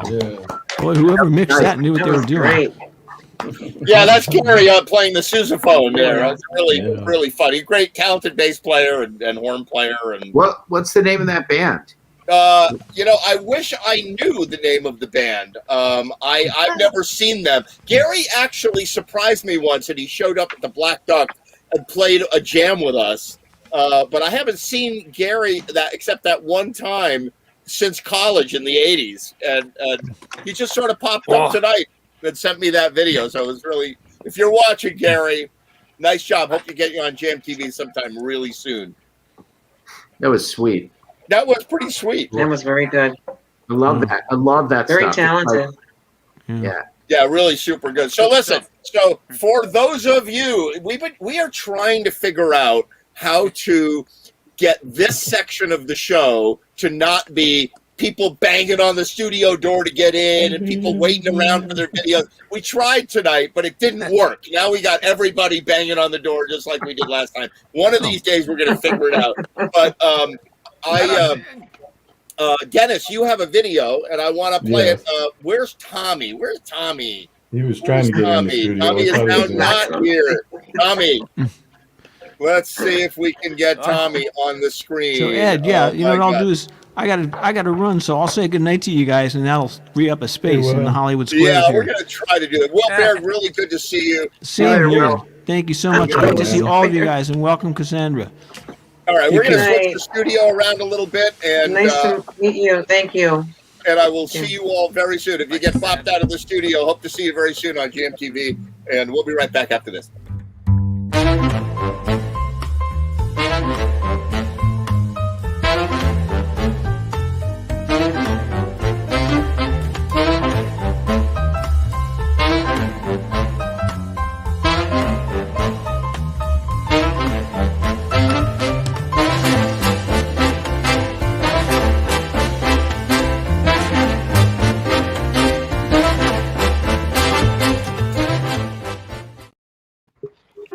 All right, so here we are back on Jam TV. We're trying to get Tommy on the air because we're about to play his video. Oh my God, it's Tommy and JC Alza. Tommy. Incredible. Hey, JC. How you guys doing?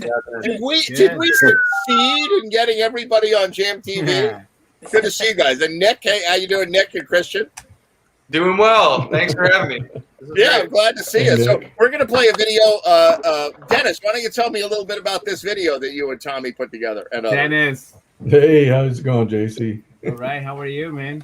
Doing great. This was a fun video to put together. The breakup song by Kin Band, right? Yeah, I think so. I forgot I'm about blanking out on which one it is now. Oh my God. They were in the 80s for a while, and then to Yeah. kind of face The 80s and the 80s weren't good to me. No. I think they're a little foggy for everybody, man. For Yeah. sure. Yeah. I yeah, play- good I stuff. knew So every song what in the 80s. possessed you? What possessed you to put this together for us this week? Dennis wanted to do it. He said, "I Oh, want yeah. this song," and we said, "Okay, you got it." It's all Whatever you Dennis's want, man. fault. It's yours. It's all my fault. It works. All Like right, I sounds said, I'm good. an Well, idea hamster. with no further ado, here we go. The breakup song.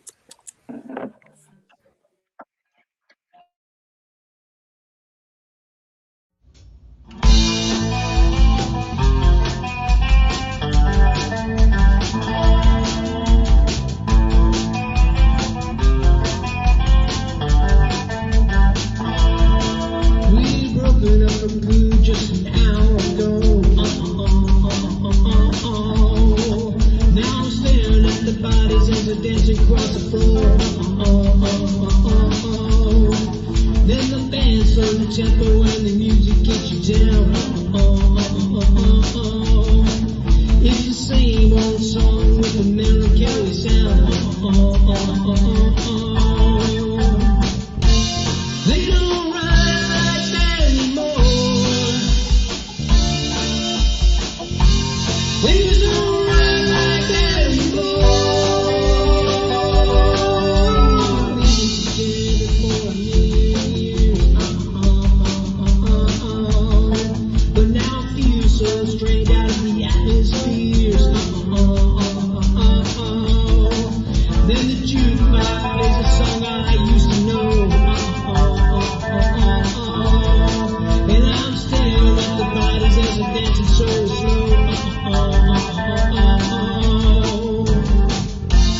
They just don't run like that anymore. They just don't run like that anymore.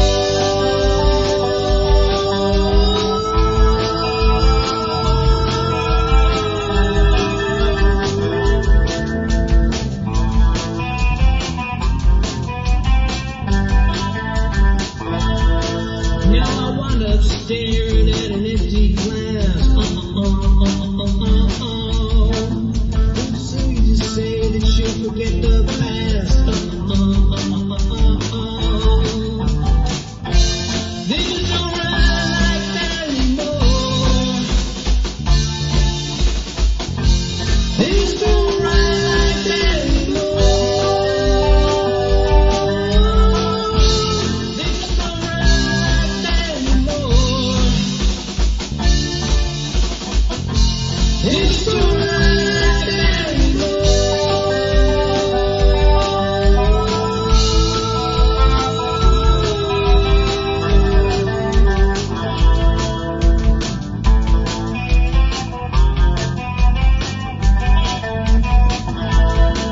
We broken up just an hour ago. And now I'm staring at the body as it dances across the floor. And then the band's going tempo when the music gets you down. It's the same old song with the mellow carol sound. They just don't run like that anymore. They just don't run like that anymore.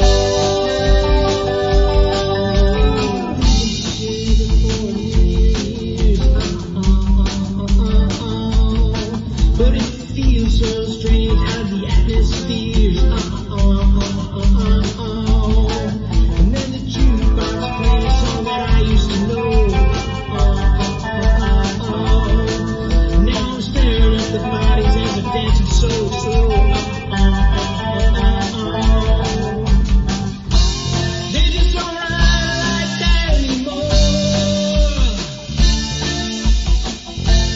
They just don't run like that anymore.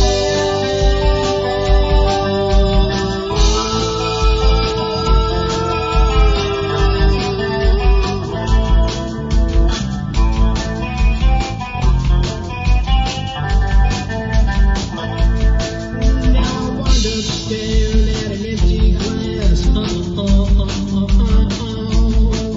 It's so easy to say that you'll forget your past. They just don't run like that anymore. No, they just don't run like that anymore. They just don't run like that anymore. No, they just don't run like that anymore.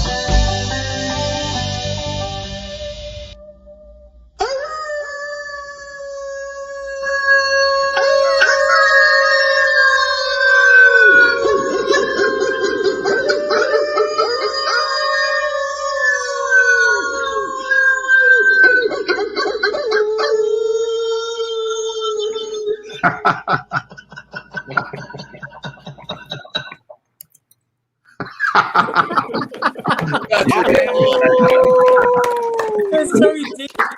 I'm glad I kept it running. I'm like waiting for the wolf thing to end, and I'm like, what's going on here? That's crazy. It's like the Tommy surprise, you know. That is really funny. Was that the same wolf thing that you did last week for the Duran Duran thing? Just about. Yeah, and then so I just kept doing it. I was like, I just have it's hilarious. He's on a roll now. We had coyotes, and now we have wolves, and ran off all the squirrels on us. You gotta have fun, man. You gotta have fun while you're doing it. You know? Hey, did you guys see Eric Zenhausen's squirrel video? Oh, No, I did not see that. Oh, it's pretty funny. You should go check out it. Go Is to it his page. musical? Why isn't he on the show playing it, or is it? Well, no, there's no music to No, it. it's not musical. It's like it's sort of like an X-rated squirrel encounter. Not with a That sounds human. nuts. It's Yeah. just a bunch X-rated for squirrels, not for humans. I guess. that's right. It's just a bunch of squirrels doing some strange things. Oh, really? Oh, we're gonna have to play that on the show, I guess. And they have to put That's some gonna have to incidental happen music now. to it. Danny, that's a Wow, nice looking wow. studio. Oh yeah, I went all out on that. You know, for $100,000, Nice, $150,000 studio for only $34.99, you can have one too. Is that here or in Utah? That's actually really funny because during the video, all I was doing, the only thing I was doing, I was listening to the song and I was trying to find that same background to put in my Oh, that's a background. background. No Yeah. shit. On the green screen. Nice. Oh shit. That's pretty funny. That is good. Yeah. We're all gonna get like pinched for copyright one of these days. People, wait a minute, that's my studio. Yeah, it'll be for somebody else's studio, right? Yeah, I was like, wow, Danny's man. It looks good. You're right. Dave. Yeah. It's happened to us. Well, We you know, did that one there's a famous studio. There's a Fucking famous impressive. studio in Stanford called the Carriage House. Yeah. And Dave Gunnup was on the show, and he said, I was just at the Carriage House recording, so I put my background as the Carriage House. And he's like, something looks familiar about your background. Yeah. No, it's you got to It's be like- careful. We did an Eagles song. We actually knocked the YouTube channel offline because of the copyright thing. I said, "You want to do an Eagles song?" I'm like, no. The Eagles, the Cars, there's one other one. that- AC/DC. AC/DC, you got to be really careful Yeah. with them. Because Wow. they're like, we do not want you to glorify our band by playing our songs. Like, we want you to forget us. You know, so we're going to forget them. Yeah. Yep. Too bad. I want to have the open copyright world. Listening to it and stuff. And think, Amazing. So, Michael, what have you got? What is this song that you put together? Michael. Well, we saw Nick. Hey Nick. Hey Nick. Hey. Yeah, man. Hey JC. Hey Christian. Hey, bro. So it's these guys. We're going to put them over there, right? How are we going to do this? No, we're gonna do this. JC. Those guys over there made the video. Freaks in the Just bring his band down. It's backwards. So only 4 guys? I mean, Yeah. that's not possible. Yeah, it's 4 guys. Turntables and a microphone. And no green screens. There's no green screens. And Where's the fun in that? I saw Nick on do something on Facebook somewhere, and I was like, this guy can really sing, and I reached out to him, and we ended up figuring out this Stone Temple Pilots song. So it was fun. Yeah, It was fun. this is awesome. I That's appreciate amazing. that. So wait, before we go on with this, how many people are on the video you're doing for next week, Mike? Over a lot. Like, How many? How many? A rough ballpark estimate. a lot of people. I think 8 or 9. Oh no, yeah, maybe like 10 or Wow. More than that.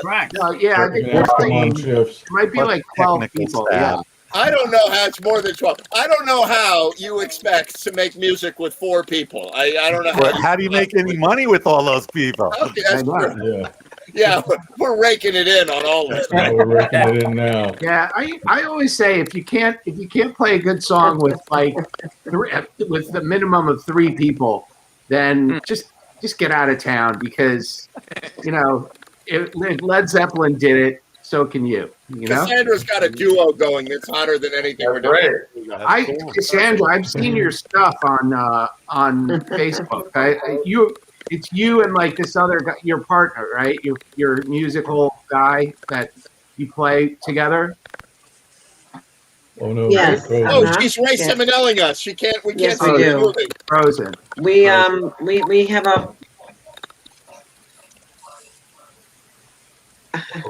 we have a duo, which is rock and blues, and then I also have a band, 4-piece band, and we love it. We do some Robin Trower stuff. David really goes to town with some of that stuff. Day of the Eagle, and I sing Bridge of Sighs, and we have a whole What's the name of eclectic your bunch of band? stuff. We did Higher Ground, and we did it. Nice. What was that? What's the name of your band, Cassandra? Yeah, thank you. I'm sorry. I thought I heard something. Oh, I'm sorry. Cassandra and the Nighthawks. Yeah. Yeah, you guys And are we're on great. Facebook. We're actually having a press kit we're working on right now. Nice. Phenomenal. Well, I can't wait I'm to sorry. get bands back together. But for the meantime, while we can't have bands together, I'm going to play last minute Productions version of Stone Temple Pilots. Plush, check it out. LMP.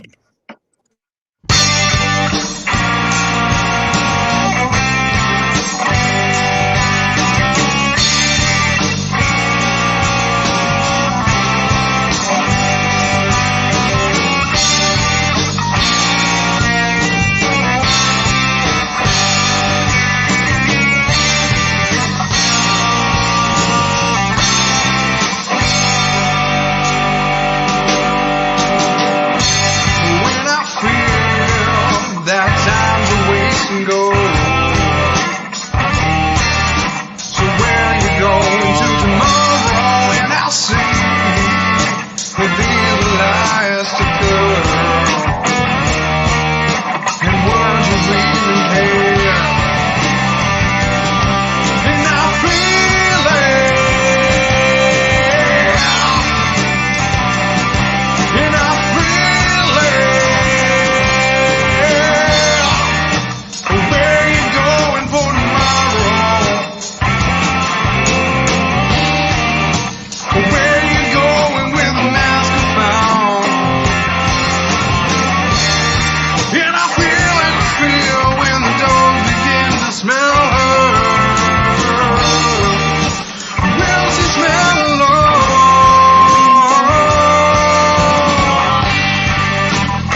Awesome. There it is. Yeah. Yeah, man. Awesome.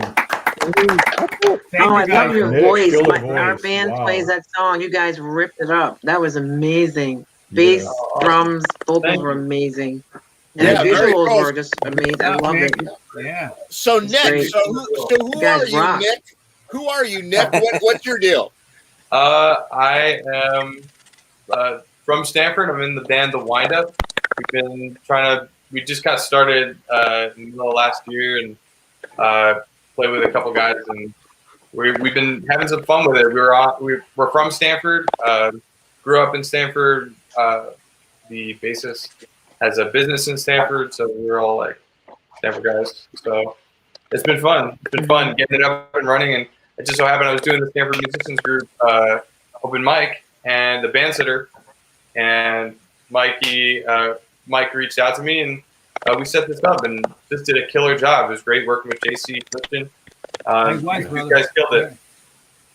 Yeah, You nice. need to bring your band on here, Yeah, that was some. Nick. That was Awesome. fun. Very Very cool. cool. Very cool, man. JC, man, you That was excellent. did a great job, and Christian and Nick and everybody, man. It was fun. Yeah, you guys rock, man. It was great. It was That was really good. fun. Yeah. It's nice Thanks, to see yeah. JC also with his badass Yeah. face, the bass face, like The bass face going. rocking it out. Yeah, man. Yeah. Love that bass. Great dog. That was awesome. I mean, Really good. I'm gonna do. I'm hopefully gonna come back. Maybe I'll do something live. I'll set up a microphone and we'll do it that way. But it'd be great to come back. Nice. Yeah, man. Yeah. Let's jam. Yeah. We should jam Awesome. sometime. Yeah, that'd be great. For real. Yeah, Yeah. Hopefully soon. that'd be fun. You Once know. we start getting in person, man, tune it up. We'll all be back finally. Doing what we all love to do, which is just play music live and get out there and be, do this in person. Like, as much as I love the Zoom stuff, I prefer, when actually playing out. So hopefully we'll be getting back to that soon. Yeah. Boy, I can't. But yeah, check out my band, The Wind Up. The Wind Up. From your mouth to God's ears, because I want to just get, I want to play live music so much right now. It's getting there. Is any places in Yeah, Stanford absolutely. they have live music now or no? Yeah, I want to be Yeah. careful too. I want to be careful. And I want to do music live. I think we have like Exactly. extraterrestrial in the background somewhere. Yeah, somebody's audio is a little screwy. So What is that noise? You ever, you know the I like movie? You know the movie? It's like the movie E.T. or Signs? something. Do you guys like did you guys ever see that movie Signs with Mel Gibson? Yeah. Signs. yeah, Yes, no. What yes, is that one about? Yes. So It's a great movie. the Martians like talk like what we're hearing right now. Yeah, I'm trying to figure out who that is. It went away. No, it's weird. It's definitely a weird artifact. Hello. Definitely a weird artifact flying through. Check. Can't figure it out. Hey, Jonathan, do you have something you want to play live for us? Sure. I think I'm going to try this. So again, the rest of my band had to leave early again. So the rest of my band being Karen, and so I'm gonna do a cover of Sugar Mountain. One thing though, I can't hit the high notes, so I sing a harmony when we play it. And Karen sings the actual chorus of it, so it's gonna sound a little different. But let's give it a shot. Cool.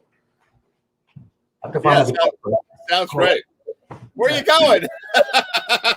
He's like, I'm going to play a song. I'll see you later. Oh, you mean now? I didn't realize that. Okay. Oh, I need more stuff. Hold on.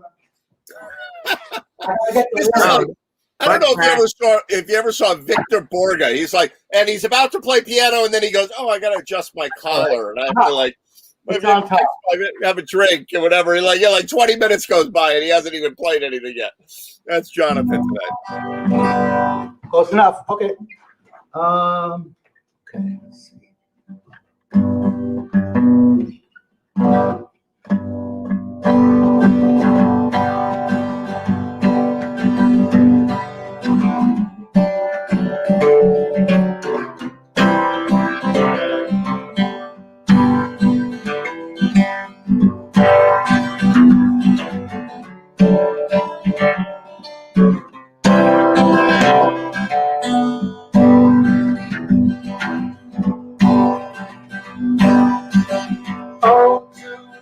on Sugar Mountain.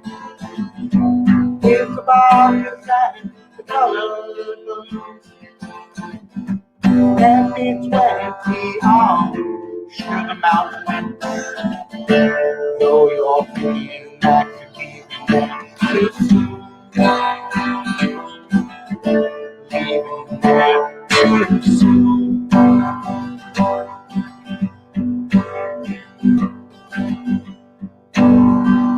It's so noisy at the fair, but all your friends are there.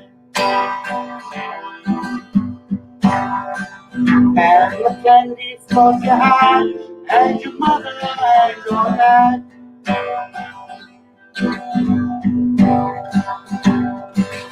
Oh, to Baby Mom, Sugar Mountain, with the barbers and the colors. Candy 20 on Sugar Mountain. Though you're thinking that you're leaving there too soon.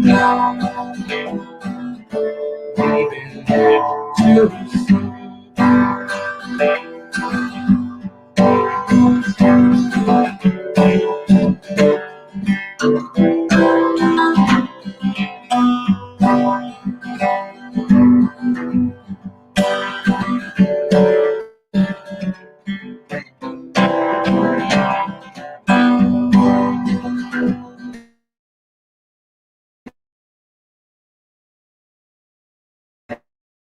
The girl goes down her smile.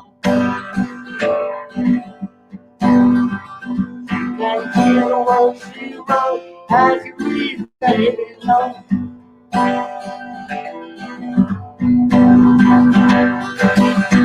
Oh, to live on Sugar Mountain with the barbers and colored balloons.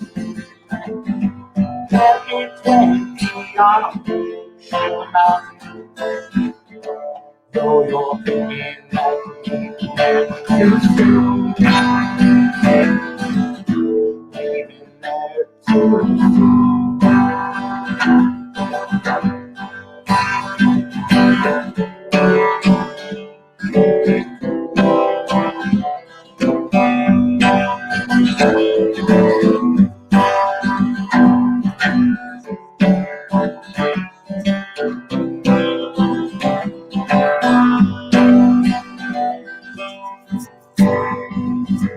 Now you underneath the stairs, you back the bed. The people in the man offer a cigarette.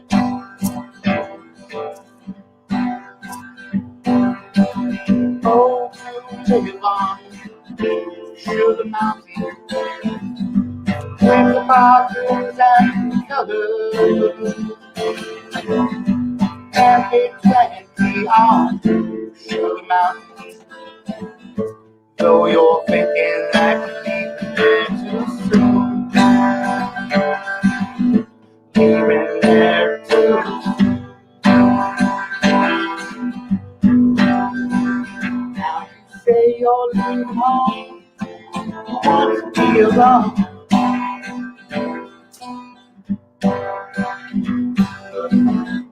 How you feel when you find out it's for real.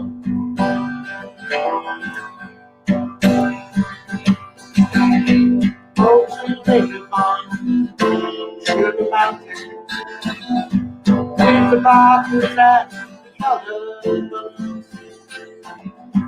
Happy 20 on Sugar Mountain. Though you're thinking that you're leaving there too soon. Leaving there too soon.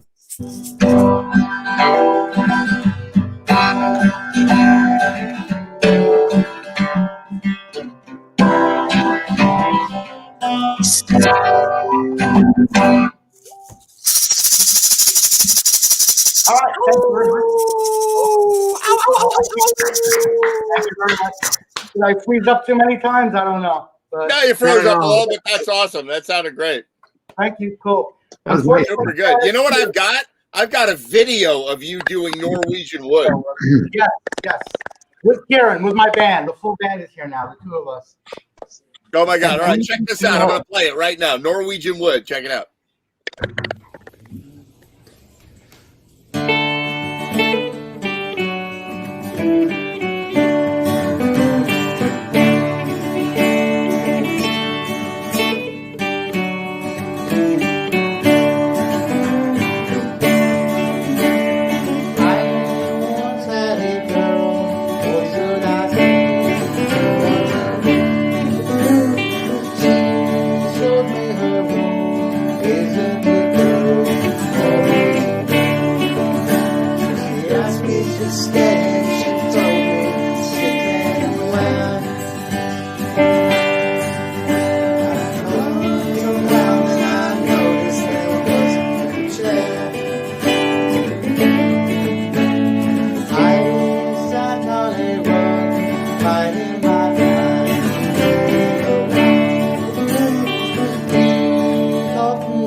I was like a two-take wonder. Okay, that was again. That was great. Thank you, guys. Thanks. Did you do that tonight, or was that I from? did that last week, but I didn't get to upload it fast enough.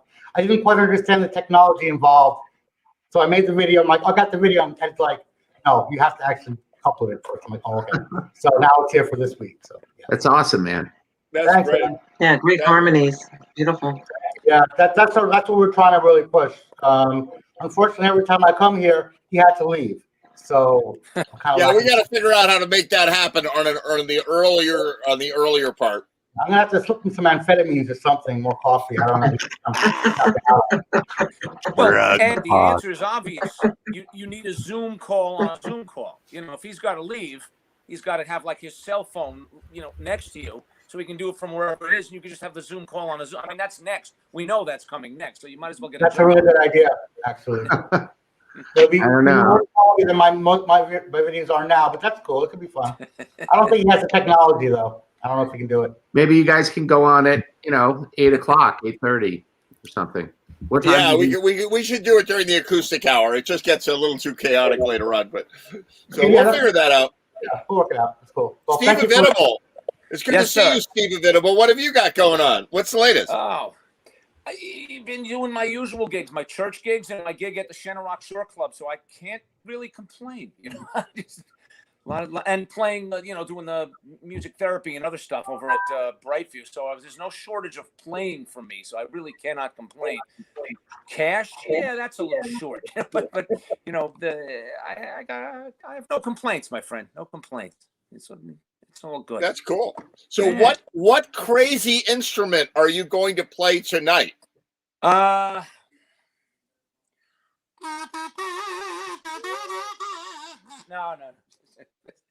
Actually, I have been trying like hell to do a song on these things, but I can't. I simply can't. Are you Zanfir? You're playing Zanfir the pan flute.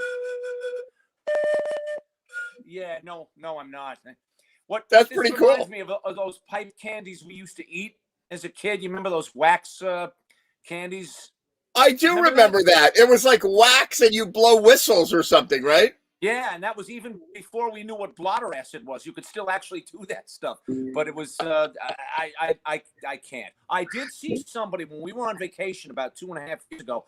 I saw a kid playing I guess it's a charanga, like the little the Latin looking mandolin type of thing, and he had one of these draped on his shoulder, and he was literally playing, singing, and I'm this is my poor imitation of it, and literally going like.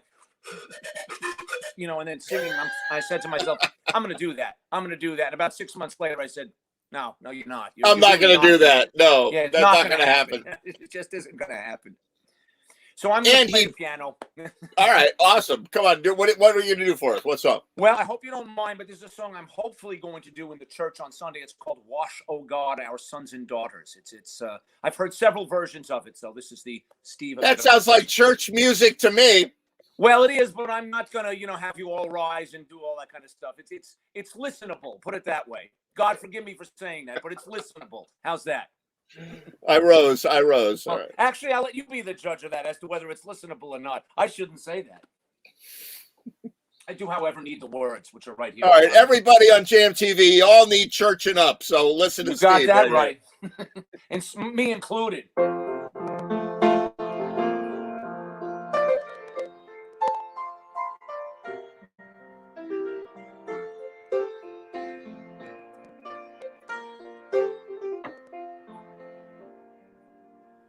Wash, O God, our sons and daughters, with your cleansing waters flow. Number them among your people, blessed as Christ blessed long ago. Weave them garments bright and sparkling, compass them with love and light. Fill anoint them, send your spirit, holy dove and heart's delight.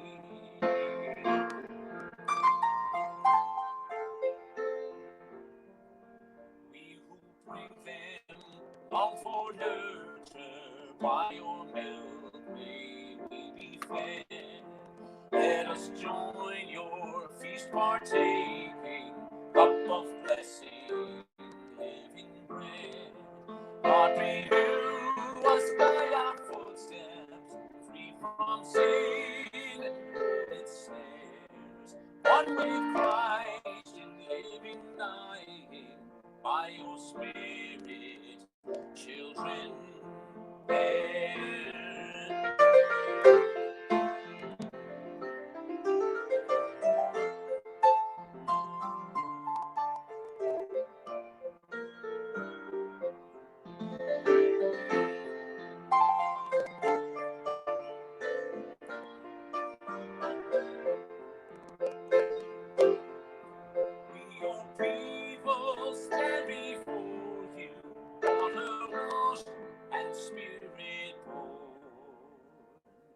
By your grace and lives we offer, recreate us, are transformed.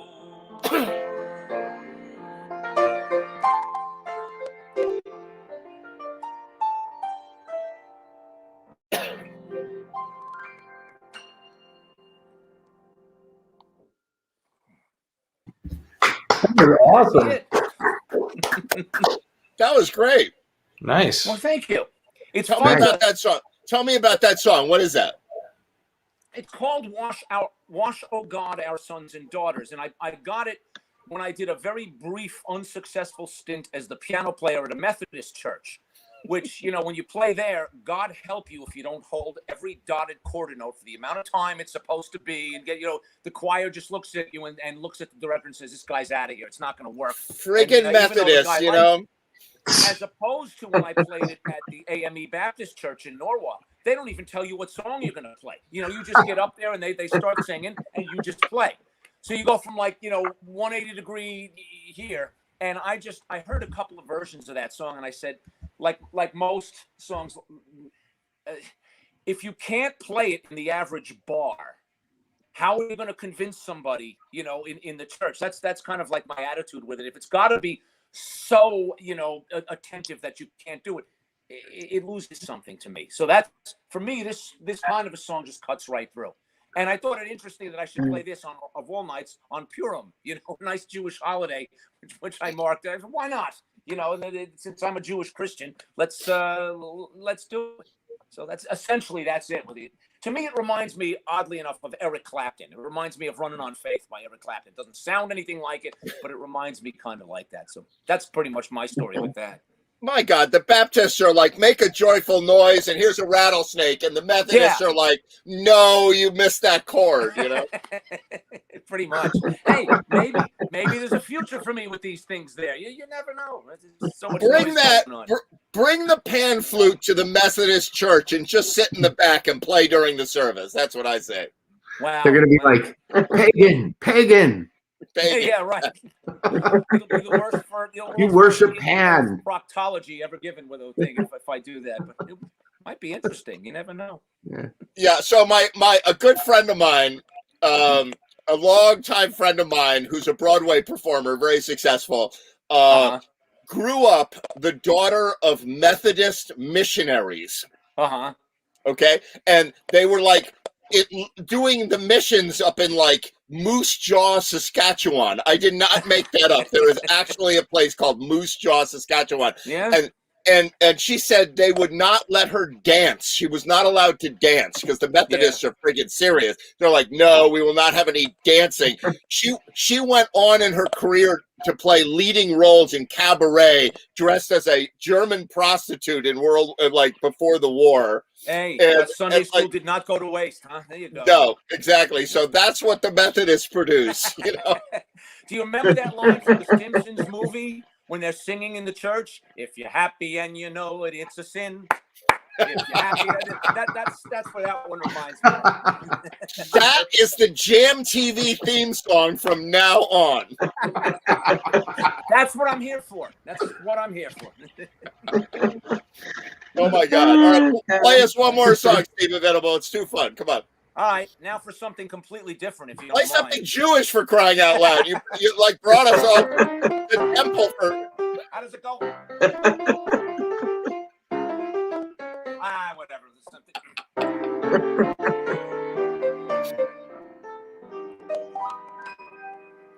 What care I who make the laws of a nation? Let those who will take care of its rights and wrongs.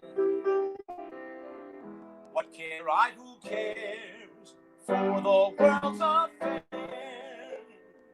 As long as I can sing its popular song.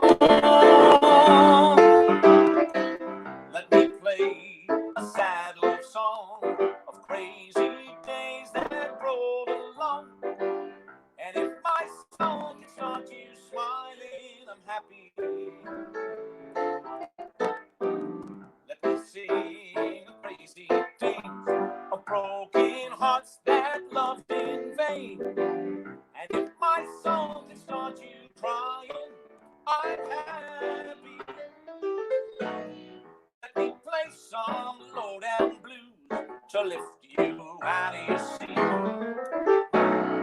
If my song can't reach your shoes and start you tapping your feet, well, I'm happy. Let me sing of baby's charms, of cotton fields and mama's arms. And if my song can make you homesick, I'm happy.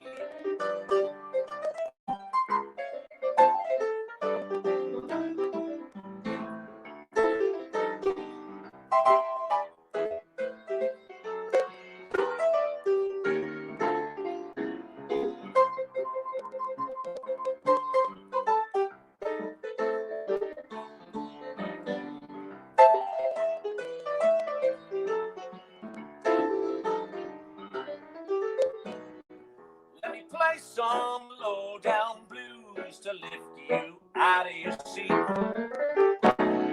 If my song can reach your shoes and start you tapping your feet, well, I'm happy. Let me sing of baby's charms, of cotton fields and mama's arms. And if my song can make you homesick, I'm happy.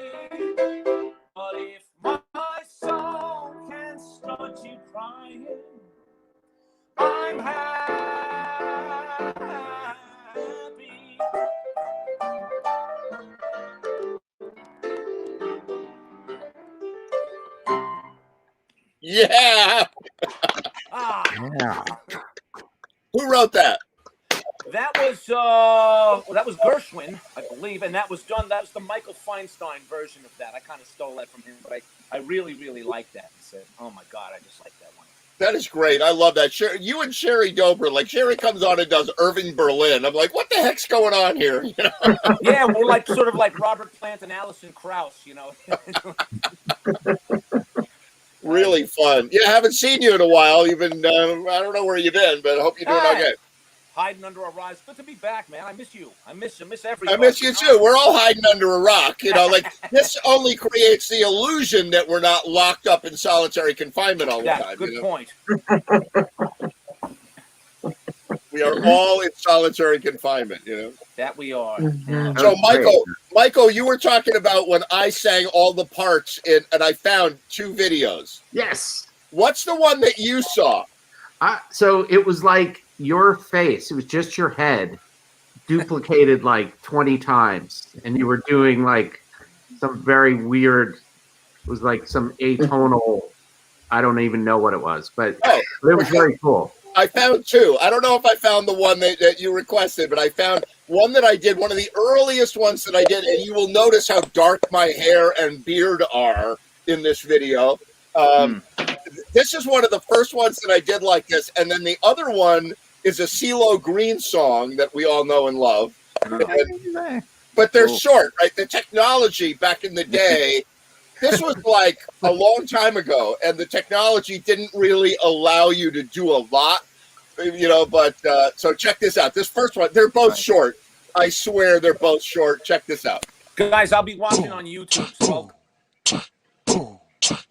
Oh, yeah. Yeah, this is it. Oh, yeah.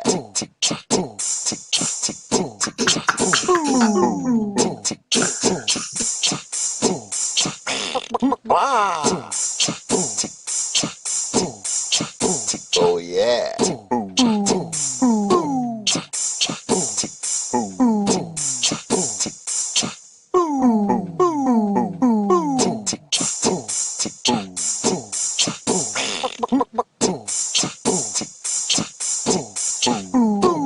Wow.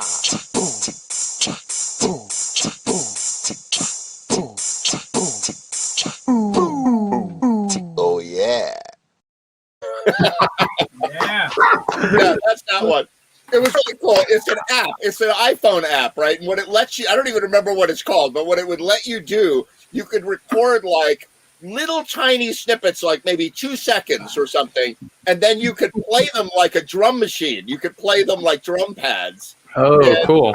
And so you would record 9 different, whatever number of things there are, I guess 9. No, it was 12. And then you would be able to play the performance on your own drum machine, you know? So this is the other one I did. Now, this one I have to make a caveat. There was a law. I bet you know, wait, it's still a law. This is still a law. You're not allowed to watch. You're not allowed to talk on your phone when you're driving your car. You definitely can't talk on your phone, right? And I want Eric to hear this. I want Eric from Light Warriors to hear this, because it's important that children, that you don't drive your car and talk on the phone, right? And you're not allowed to watch Oprah in the car. You're not allowed to watch Light Warriors videos in the car. Right? But I had, the night before I shot this video, I had done a wedding. I DJ'd a wedding. And so my car was full of balloons from the wedding, right? So there is no law on the books that says that you can't inhale helium while you're driving down the highway and shoot music videos on your iPhone. There's no law that says that. At least not yet. Not yet. And so I made this, and my voice is not manipulated by software. My voice is manipulated by the helium that I am inhaling while going through Bridgeport at 80 miles an hour on the highway. And here it is. Boo, boo, boo. Boo, boo, boo. Boo, boo, boo. Boo, boo, boo. I see you driving round town with a girl I love, and I'm like, forget you. I guess the change in my pocket just wasn't enough, and I'm like, forget you. Well, I'm sorry. I can't afford that Ferrari. That doesn't mean I can't get you there. But I'm more Xbox, and you're more Atari. That doesn't mean I can't get you there. Oh, baby, baby, baby, baby, baby, baby, baby, I want you so bad. And I'm like, forget you.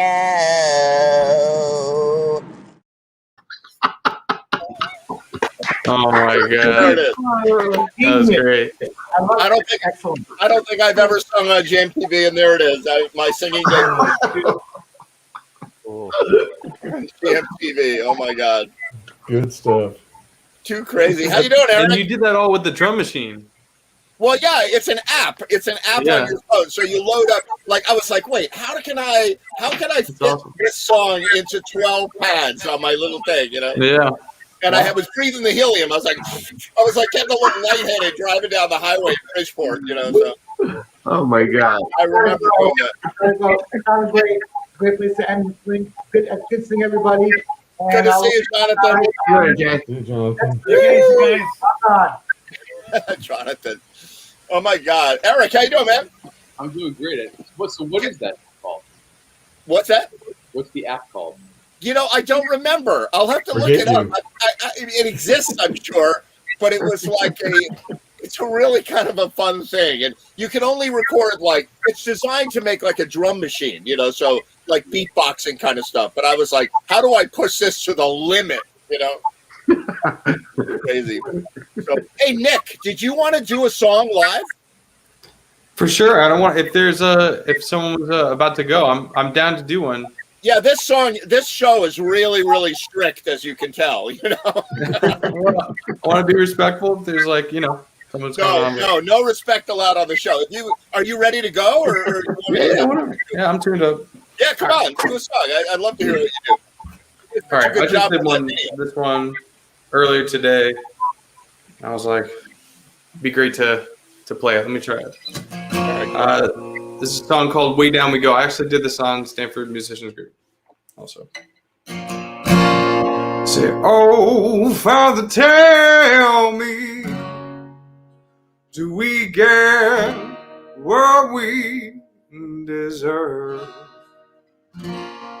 Do we get what we deserve?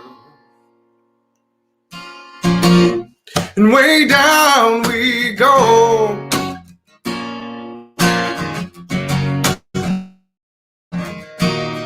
Way down we go.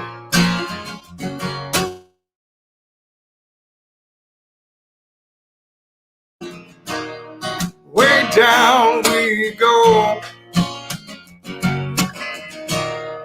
Oh, you letting your feet run wild. Time has come as we all go down. Further fall, my. Do you dare to look him right in his eye?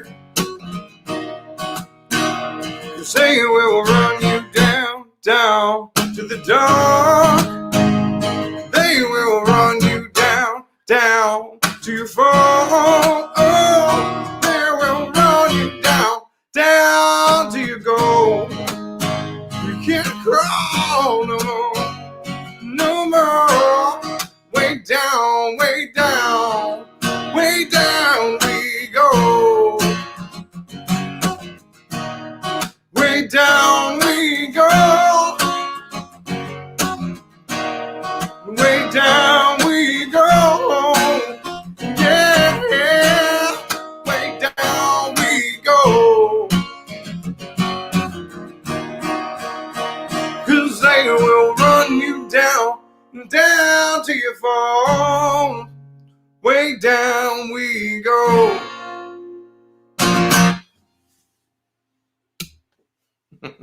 Yeah, that was great. That was awesome. Thanks, guys. Really good. Fucking around. I was like, oh, excuse me. But Looking forward to jamming with you in the future. You know? Thank you. Yeah, looking forward to jamming with you, playing with you in the future. You know. Yeah, for sure. It's gonna be great. I'm dying to hear Eric, man. You got the guitar ready? Yeah. Oh yeah. How you doing, Yeah. Eric? Good latest. All right. You know that he just finished a record. When Eric comes up for air, it means that like there's this incredible body of work that has flowed into this moment. You know, Eric. Good to see Sandra. So great to see everybody. Yeah. I don't know. I'm just looking around. I had a long day, so I hope you don't mind me. We all did. I've had a long year. Yeah. Do you really think we're gonna get back to the jam scene sooner than later? Like, I heard some optimism in the Not in the next 2 weeks. Did you just ask if you think we're going to get back to the jam scene sooner or later? Is that what you said? Sooner than later, yeah. No, I don't think it's going to be sooner than later. In fact, this week, something happened this week. I saw a Facebook post. Somebody I know posted a photo, and me and a lot of people went to the wrong place with the photo. The photo had a caption that said, "Hey, everybody at the Acoustic in Black Rock, we got a blues jam on Tuesday night, and you guys have to come on down." And that was like 4 years old. That had nothing to do with what's happening. Yeah, that's not real. And so, and I got mad, and I got mad for a weird way. I was like, you know what? It's too early. Like, I don't want to see my friends and my musician friends and whatever pushing it and getting back a little bit too soon and ending up sick or getting people sick or all this. And I was like, I don't believe it. I don't believe that now anybody would be doing this. And then it turns out that's not happening. That's not what's going on. But it made me face it, made me think about it, and made me think, well, when are we coming back? Like, how are we going to do this? When am I going to call venues and be like, hey, let's get a jam going. Let's get this all happening.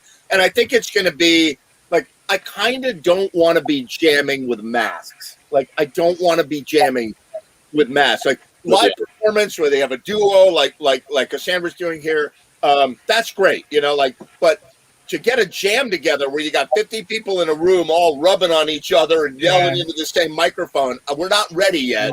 And I'm going to be the Mr. like, put on the brakes, slow down. Let's do it. Get together in your yard, Eric, you know, with your amazing band and shoot videos, and let's do outside stuff this summer. But let's not push it just because we're all going insane. Let's not push it and get each other sick. That's my thought. I don't think the masks are going to go away. I think every show that we do I think potentially forever is going to have people just wearing masks because they don't feel comfortable inside. Like, think about going to an airport, going to a crowded place. Like, why not? You know, why not just have one if you're, you know, it's so common in other places in the world. Just now all of a sudden it's becoming socially acceptable for us. You know, today I saw, I posted it on my timeline. It was like a news story from Israel that like these doctors over there they found like some kind of medicine that has been very effective in curing. It's not a vaccine. It's like someone who already was sick, and they gave them they did a test with 30 people. It's not a lot of people, but like 29 of them completely recovered in like 2 days after. And some of them had a really, really bad case of coronavirus.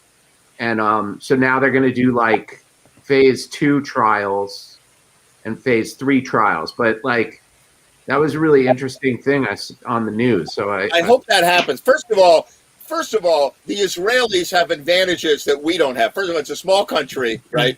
And they're all geniuses. Okay, I lived there for 2 years. The Israelis are super smart, and they can think things through carefully. And the other thing about them, they're all in the military. So if the government says, well, they order you to stay at home and do push-ups, they're like, yes, I will stay home and do push-ups all day long until the virus is over.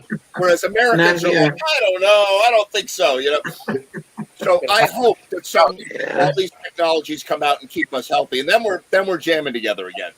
Cross your fingers. But the variants are scary too. So some are fearful that there's going to be like another wave, but don't think twice. It's all right. So I'll do a Dylan tune for you if that's cool. Yeah. Go for it, Eric. I think I've done this on the show before, but yeah. Feeling it. So.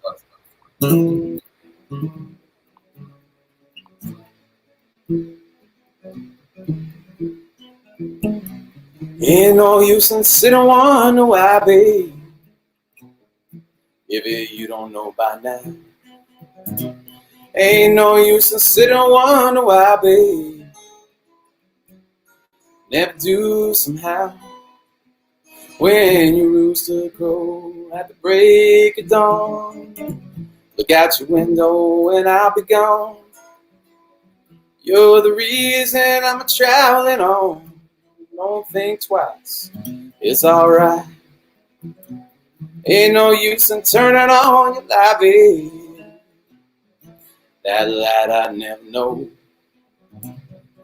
Ain't no use in turning on your light, babe. I'm on the dark side of the road. I wishing there was something you would do or say. Try to make me change my mind and stay. We never did too much talking anyway. And don't think twice, it's alright.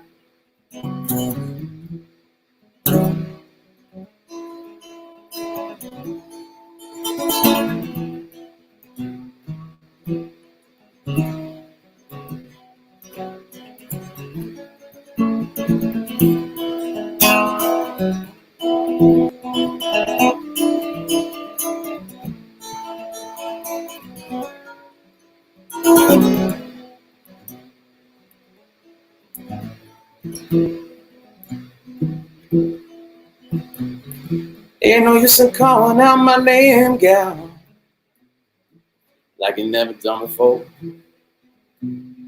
Ain't no use in calling out my name, gal. I can't hear you anymore. I'm thinking, wandering, walking down that road. I once loved a woman, child, I'm told. I gave her my heart, but you wanted my soul. And don't think twice, it's alright. So long, honey, baby. Where I'm bound, I can't tell. Goodbye's too good a word, babe. So I just say fare thee well. I ain't saying you treated me unkind. You could have done better, but I don't mind. You just kind of wasted all our precious time. Don't think twice, it's alright.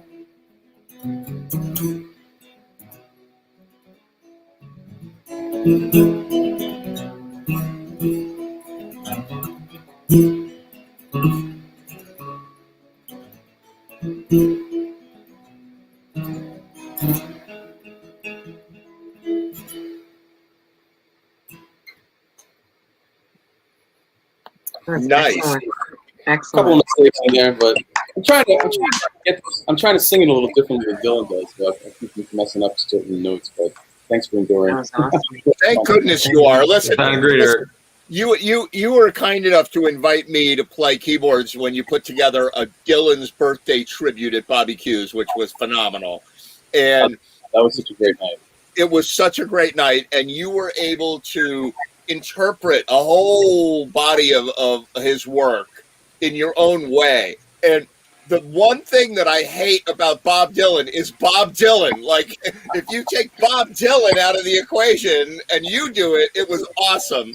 And, like, I'm just not a fan of his singing style, and I'm a fan of yours. So that worked out great. Much love, man. Thank you That so was much. awesome. Awesome. Yeah. Really good. Do another I just wanted to say, I'm gonna have to say good night. Ed, I had a wonderful, wonderful time. You guys are amazing musicians, and thank you so much, Dennis. I'm coming back. I'm having a great time. I'm so glad that you came on the show, and I hope you'll come back. I definitely will.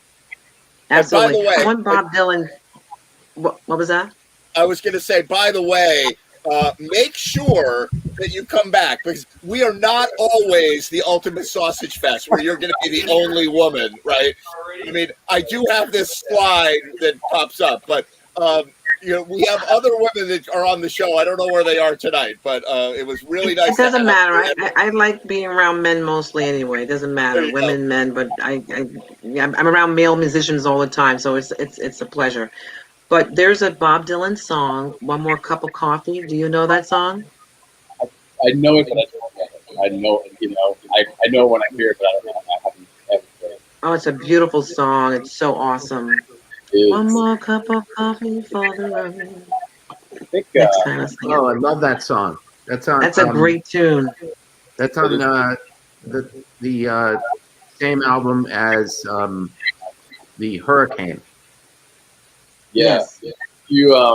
If you check out the bootleg series, the Rolling Thunder version of it, it's unbelievable. Live. Yeah, I have to check that out. I haven't heard that one. It's a sad song, but I actually sing it. I sing it acoustic. And it's beautiful. You should sing it for us sometime. I would love to. I will definitely learn it so that when we can all get together in person, I'll accompany you. That's the all plan. Right. That sounds great. Sounds great. All right, Cassandra. Thank you so much for having me on. Thanks for coming. My pleasure. Thank you for having me. Good luck. See you. Phenomenal. That's Cassandra. She's terrific. All right. Well, Eric, what else you got? You can do another one for us? Sure. I guess while I'm in folky mode, I'll do the lead track off the first album, as they like to say on live albums. This one's called The Devil's Angels.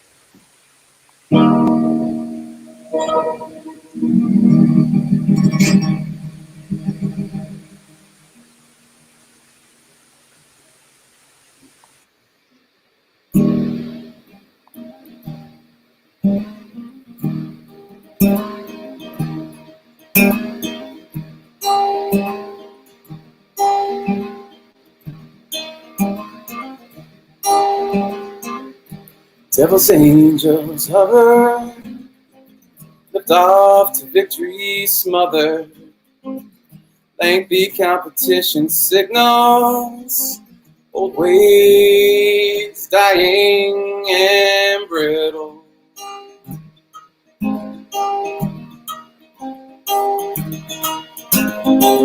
Power conceived by a master, gorging on it faster and faster. Reverence turns cold in an instant. Shackled, strangling resistance.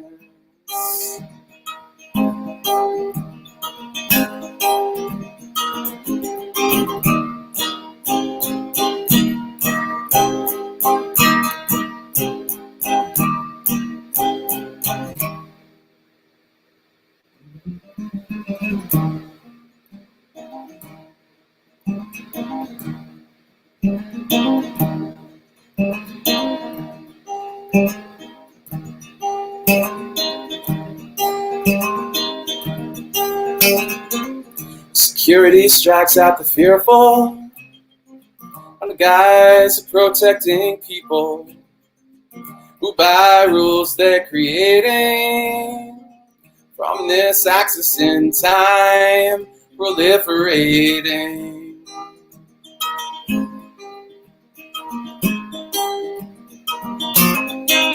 Survival of joy is the mission. From mountains to ocean and between them, evolving from next generations, learning faster than those who create them.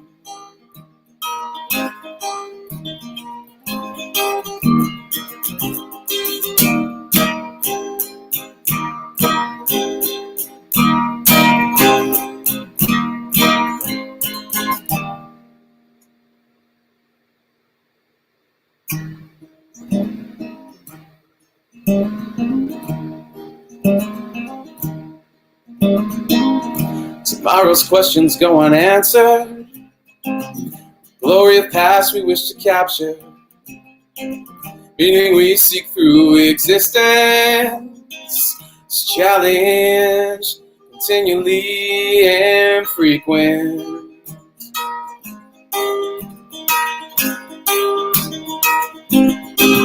So all goes to hell and to heaven. All cries from laughter or wailing, all suffers misinterpretation, and all the angels, devils simply hope for.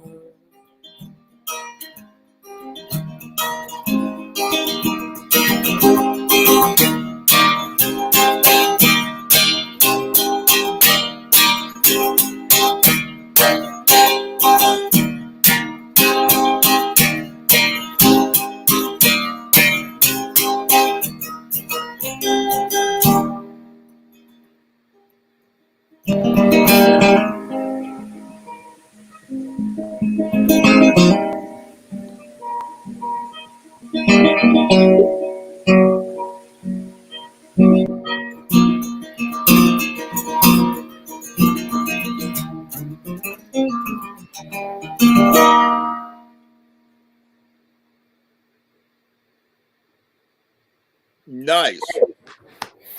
Oh, that felt good. I haven't played that in a while. That's really cool. That's really cool. You know, Yeah. there was also this interesting thing. There was some sort of noise cancellation going on, so your guitar sounded unusual. So I sent you a note about that. But it's at the end there, it sounded like a steel drum. Oh, it sounded like somebody accompanying you on steel drums. It was like it was really kind of cool. Yeah, you know, those pitch harmonics are really interesting. I sometimes when I pick, I have the pick really close to my thumb, so it captures some of that like weirdness. And yeah, I love it. This guitar in particular, I don't know what it is. This is a Taylor 314E, I think it is. And there's something about the overtones that happen in this particular guitar that also bring that out. So yeah, I think that's really cool. When I'm strumming around, yeah. I'm gonna sign off, guys. All right, Mike. Same here, guys. Good to see you guys. Good stuff. All right, JC Alza, good to see you, man. Good to see you as well, guys.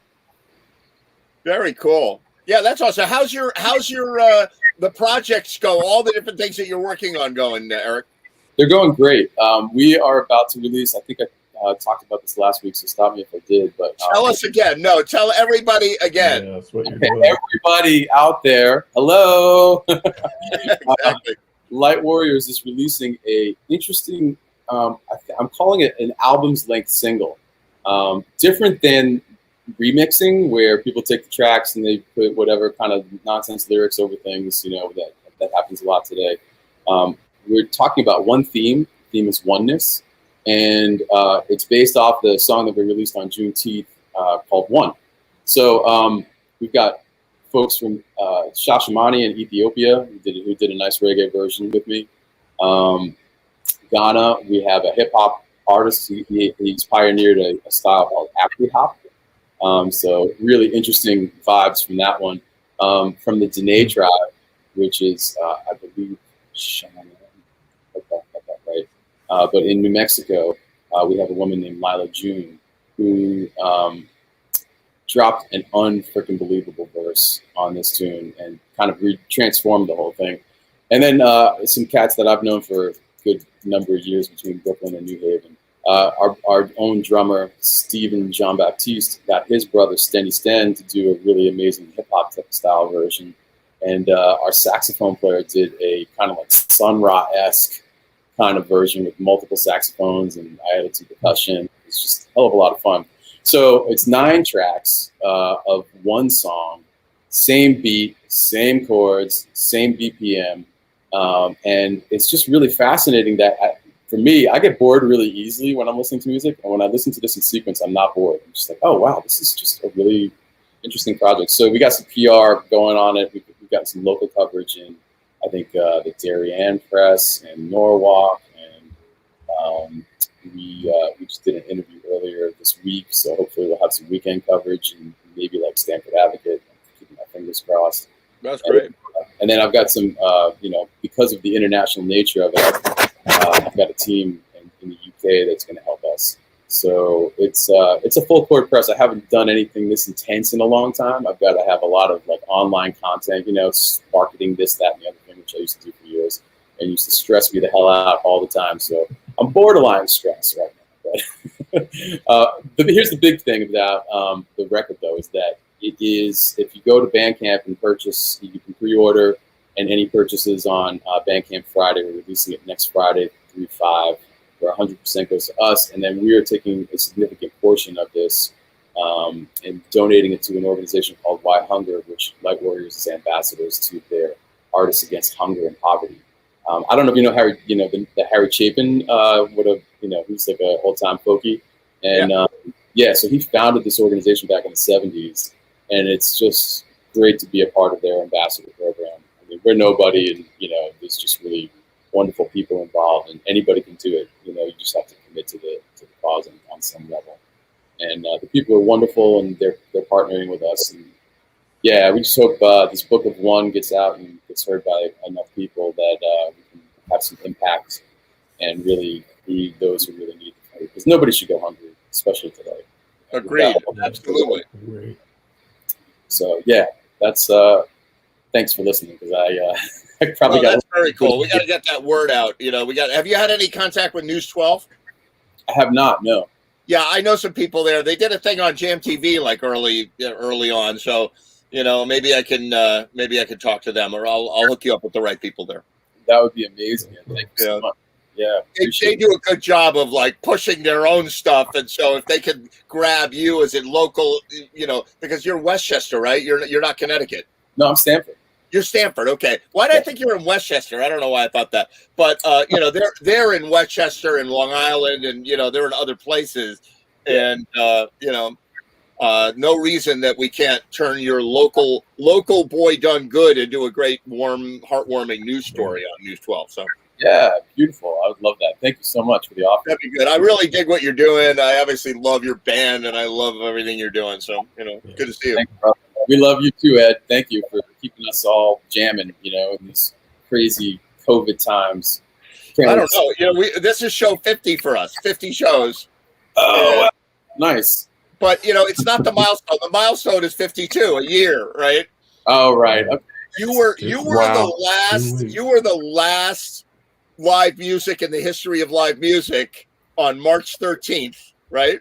That's right, for your jam. That's right. I remember that. Jam. You had Light Warriors, right? It was a Light Warriors night at the Jam, and I remember we were like, "Should we do this?" And yeah. Bobby at Bobby Q's, and he wanted to talk to you, and I wanted to talk to, and we were like, "Should we be even doing this? Is this irresponsible?" And I don't know. And a week later, we're like, "What? What's happening?" But we've been doing this for a year, and we're gonna be doing this for a long time. We're gonna be, easing our way back into live music. I'm sure there's gonna be outdoor stuff this summer, but let's not rush and end up in trouble. At the end of the day, let's take our time. We're all gonna still be there. We're all gonna still be able to push our stuff out and have a good time. Just let's not be overly hasty and get people sick, or who needs that? Fully agreed. All right, guys, I'm taking off. Take it easy, guys. Aaron, man, sounded really good. Thank you so much. I'm going to play a video to see Nick out, and check this out, everybody. This is oldies but goodies from the olden days of Jam TV.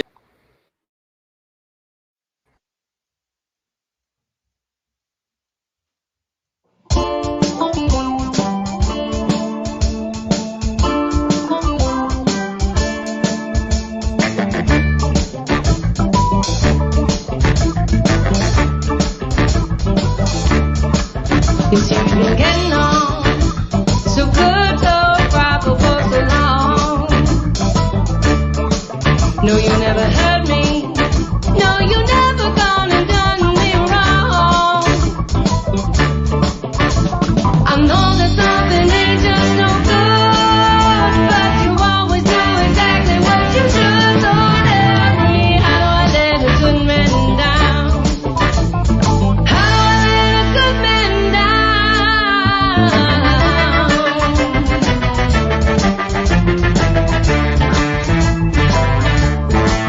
You gotta believe me, I didn't mean to find nobody else. I don't wanna hurt you, but I got to do right by myself. You make me happy, but it gives me thrills. You give me comfort, but it gives me chills. So tell me, how I let a good man down? How I let a good man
All right. Yeah, that was back from the olden days of Jam TV. I'm going to play a couple of older videos, some by Alt ID Universe and some by Last Minute Productions. Here's another Last Minute Productions one to take you out. We still got a half an hour in the show. I don't see why I would end it early. If anybody wants to come on and chit chat and say hey, we're sort of winding down. I'm going to play this video and one by Alt ID after this.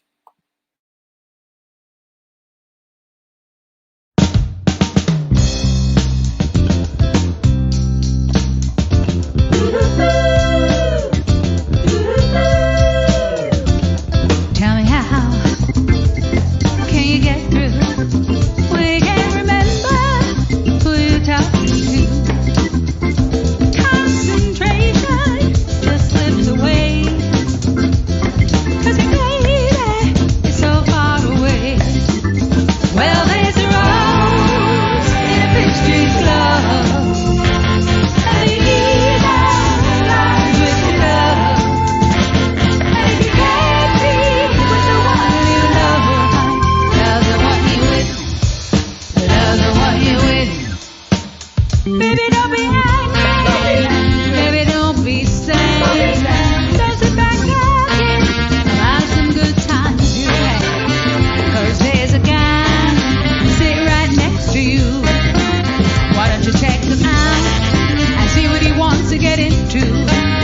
Well, there's a road to love, and the eagle flies with the dove.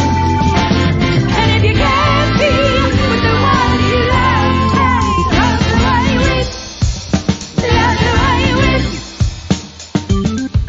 Da da da da da da da da da da da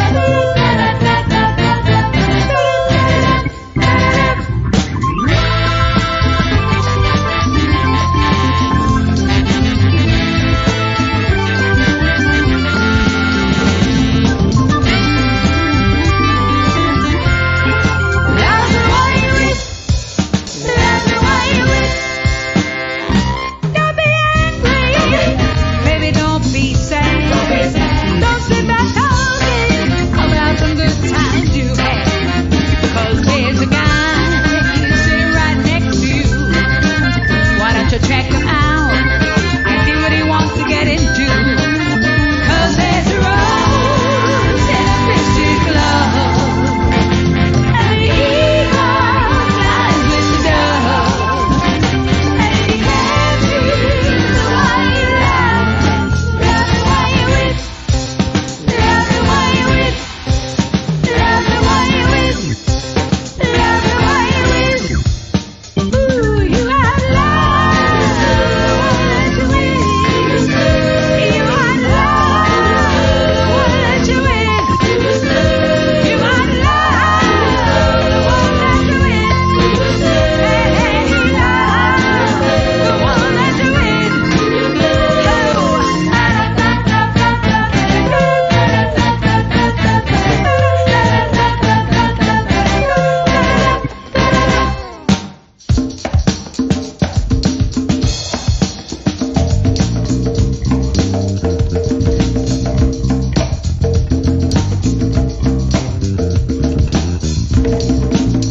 Why don't you love the one that you win? Why don't you love to win?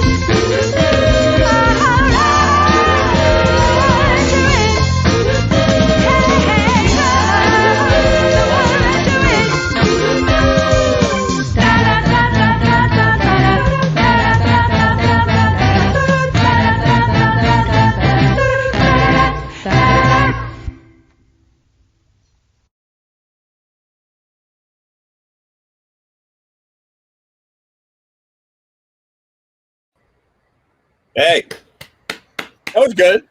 It was. That was great. I found an old one. I found a really old one that you guys put together. I don't know. Did you edit this like Dance Inside Your Shoes? Yeah, that was Tommy's original. That's like that. Yeah, right. That's like a really, really old one. Okay, so yeah, 6 weeks is old. Yeah, right. 6 weeks ago, like 8 months ago. I know, right? Craziness.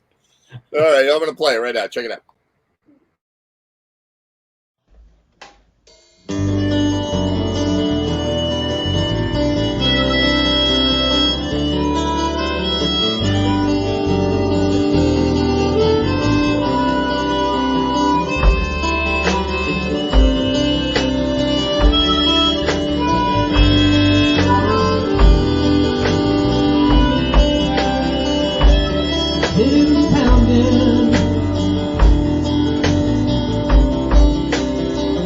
was the night before.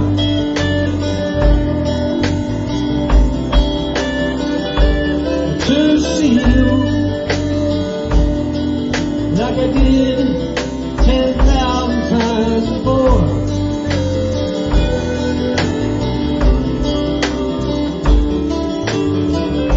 And if you want to, you can dance inside my shoes. You can turn dancing, baby, don't give me the blues. You were dancing inside my shoes.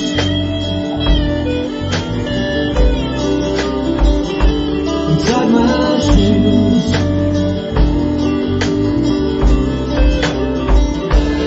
1,000 candles burn on the summer wind.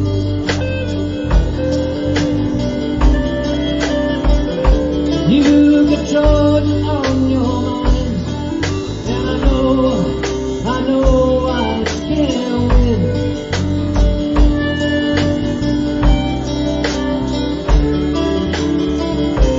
And if you want to, you can dance inside the shoes. You get your dancing, baby, don't give me the blues. You were dancing inside my shoes. Inside my shoes.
Inside my shoes.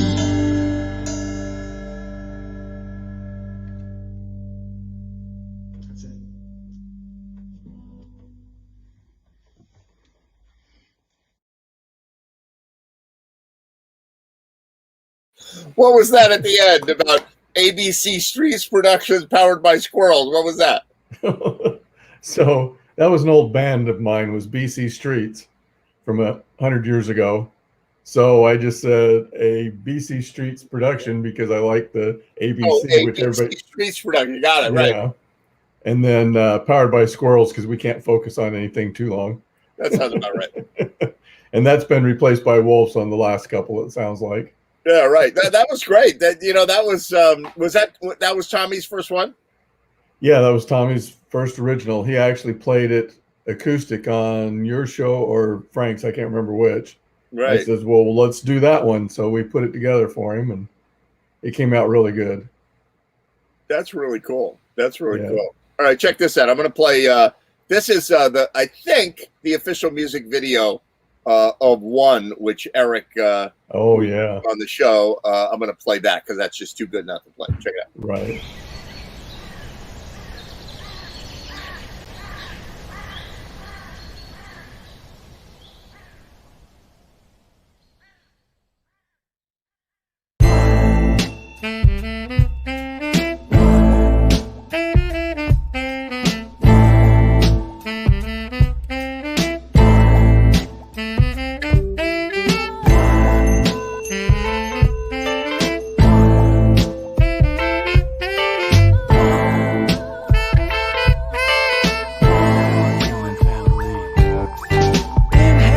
Let your breath flow like water. Drink in the nourishment so balance don't falter. Walk in creation as all gods on your altar. Like rocks of Gibraltar, we stand strong yet softer. We foster upgrades, reprogram your DNA, shine light in your airways, release you from your learned ways. We see you hardened by swordplay as we decode the haze. When lost in the maze, we help you climb towards volume of unity.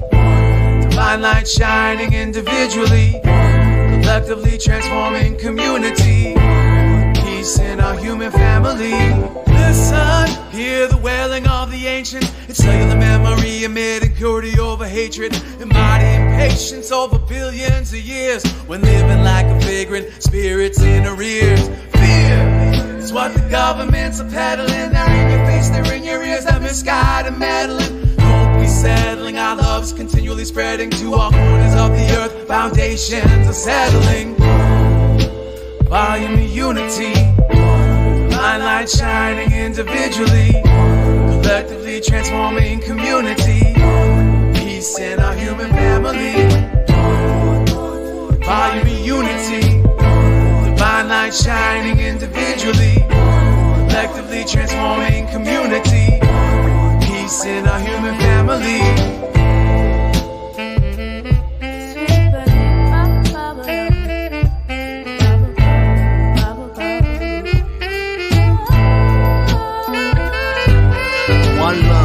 Growth as above, so below. Feel the pain in my soul, the red pill dissolved. Organized, no matter the cost. Politicians starts wars, they don't fight, they sit in the poor. And nothing lasts forever as long as we stay together. Give hell to the masses, watch the unity rapture. This is for the kids and the culture. It's one love, one growth, one light, light warriors. Volume of unity. Divine light shining individually, collectively transforming community. Peace in our human family. Volume of unity. Divine light shining individually, collectively transforming community.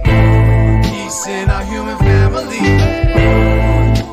Volume of unity. Divine light shining individually, collectively transforming community. Peace in our human family.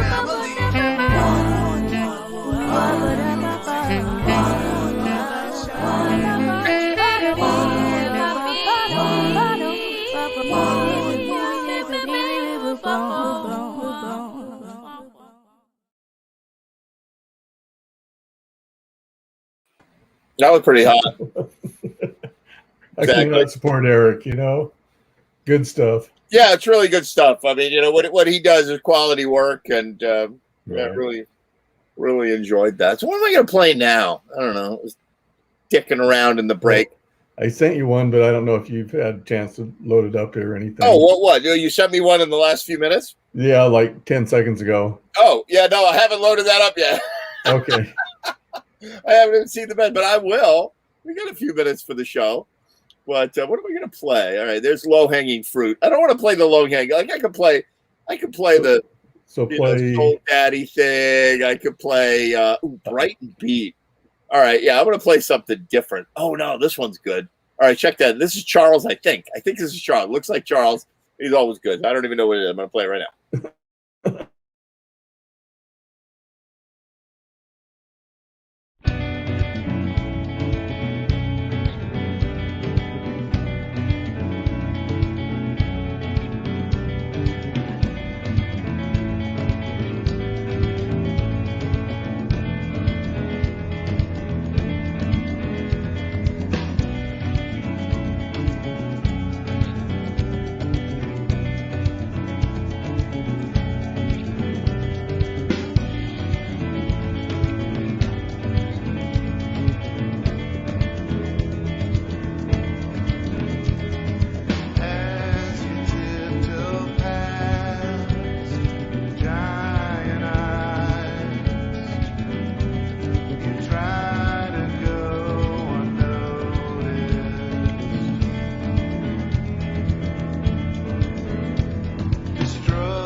Yeah. Oh yeah. So now I'm all choppy because your video's processing in the background. Oh, sorry. And yeah, I'm trying to get that working. That was hard. Oh, I guess it just finished. It finished processing, but I'm not going to be able to get it up. I got to load it. So I'm going to play my tried and true good friend, Steve Wexler. There you go. Where's Steve? Oh, come on, Steve. Where are you? There he is. All right, check it out, everybody.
Steve Wexler. Nice. It never gets old. Oh my God. No. Never You gets see that old. one I posted on? See that one I posted on Facebook with Art and Steve were on there, and John, what's his name? A couple other drummers on there playing on the chairs. On the Yeah, chairs. right. That was fun.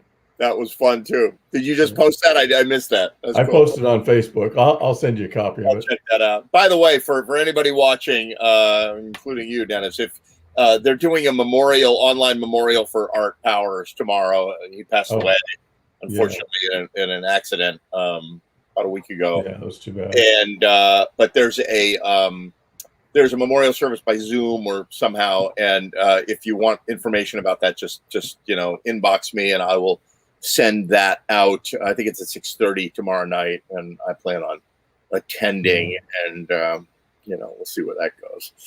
So all right, so I loaded up your Crossroads, your Tin Shack video. So Tin Sandwich, this was the very first video that I produced for your show, and so this is like MTV 1981, way back when. Tin Shack. No, what's Tin Shack? Tin Shack is Tin Sandwich. No, Tin Shack is from the B-52s. Tin Roof. Tin Roof, right? That's where I got that. I'm like, tin whatever. Yeah, right. Tin Sandwich. All right, check it Tin out. Sandwich is the harmonic.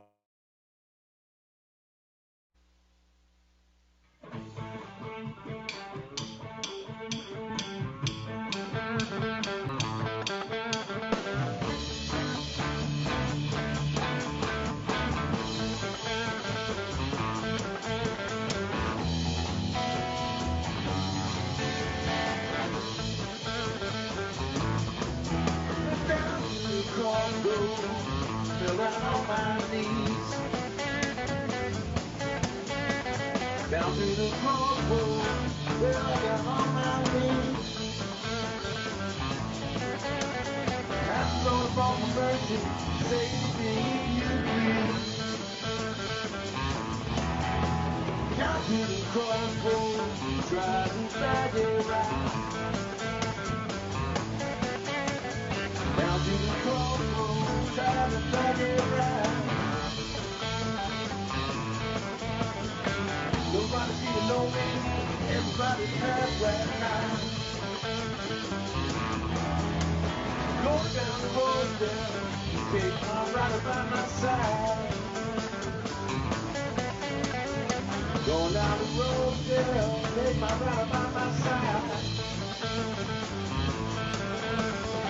You can still bury a house, baby, all the riverside.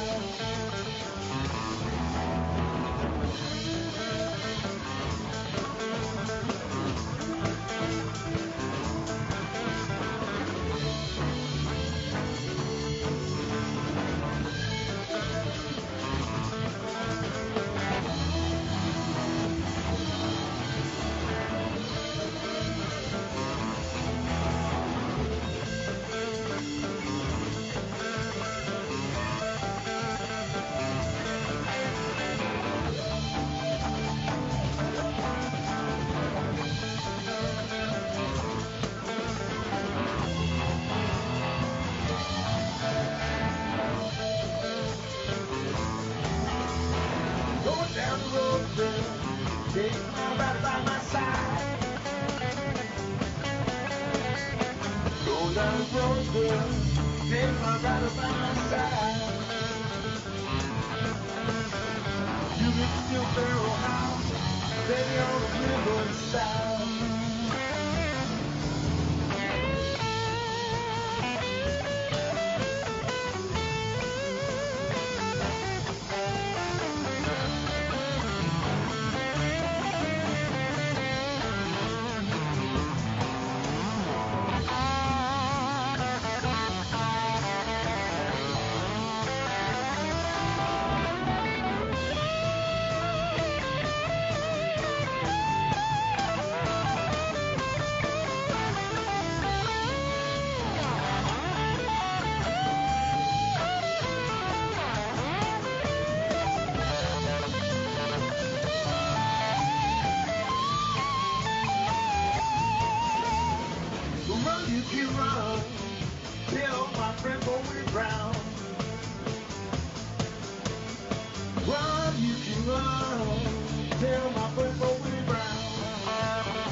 That is so painful. It's funny to look back at ancient history, you know. Oh, it is. That was June 6th is when I finished it. So that would have been on your June 11th show. Wow. Last year. June 6th. Yeah, It well, is so old already. I got to tell you this. I am looking forward to summer. You know, Yeah. last year it was too confusing. And I was like, I'm like, I was moving from one place to another, getting my life together and my business thing together. And this year I'm actually looking forward to the nice weather. I feel good about going out hiking and going out seeing places and maybe see some live music outdoors this summer. Do some boating, do some motorcycling, stuff that I didn't do last summer because it was all like last summer was really like panic mode. Everybody was like, "Oh my God, what's happening? Is the world going to survive?" And now we know the world's going to somehow survive, and maybe we're going to be okay if we're careful. What we need is a generator and a mountaintop. Right. We'll do a jam up there. Yeah, absolutely. No, I mean, I want everybody to be as safe as they can be. We made it through 50 shows here. That's not nothing to get through, 50 weeks of left and right and politics and medical news and, finding out, being insecure about where you fit on Earth. And now we're starting to maybe see the light at the end of the tunnel, but we're not out of it yet. But Well, I'm looking forward to amazed with your perseverance for keeping at it. I managed to do like 32 videos, which is way below what you've done. Wow, really? 32? Yeah. So I put out a lot of videos, but that's not every week on your show. So Right. Like, wow, so I don't know. 50. So yeah, it's been insane. We're gonna keep it going. So, Yeah. and we'll do a video retrospective show, and There you like go. where are they now? We should do a where are they now Jam TV episode. Where are they now? 3 months later. Yeah, right. No, it's like a year later. Oh, Where are they yeah. now? Yeah. How long is their hair now? That's Just crazy. All right, Dennis. Great to see you. We're at the end of our Jam TV show. And we made it through another one. Yeah, and Jam TV, by the way, we are a donation-based organization. It would be really great after having produced 200 hours of Jam TV for your listening enjoyment. It would be fantastic to have you contribute. And in the meantime, Dennis, good to see you. And Good to we'll see see you. you next week on Jam TV, show Thanks 51. for all you do.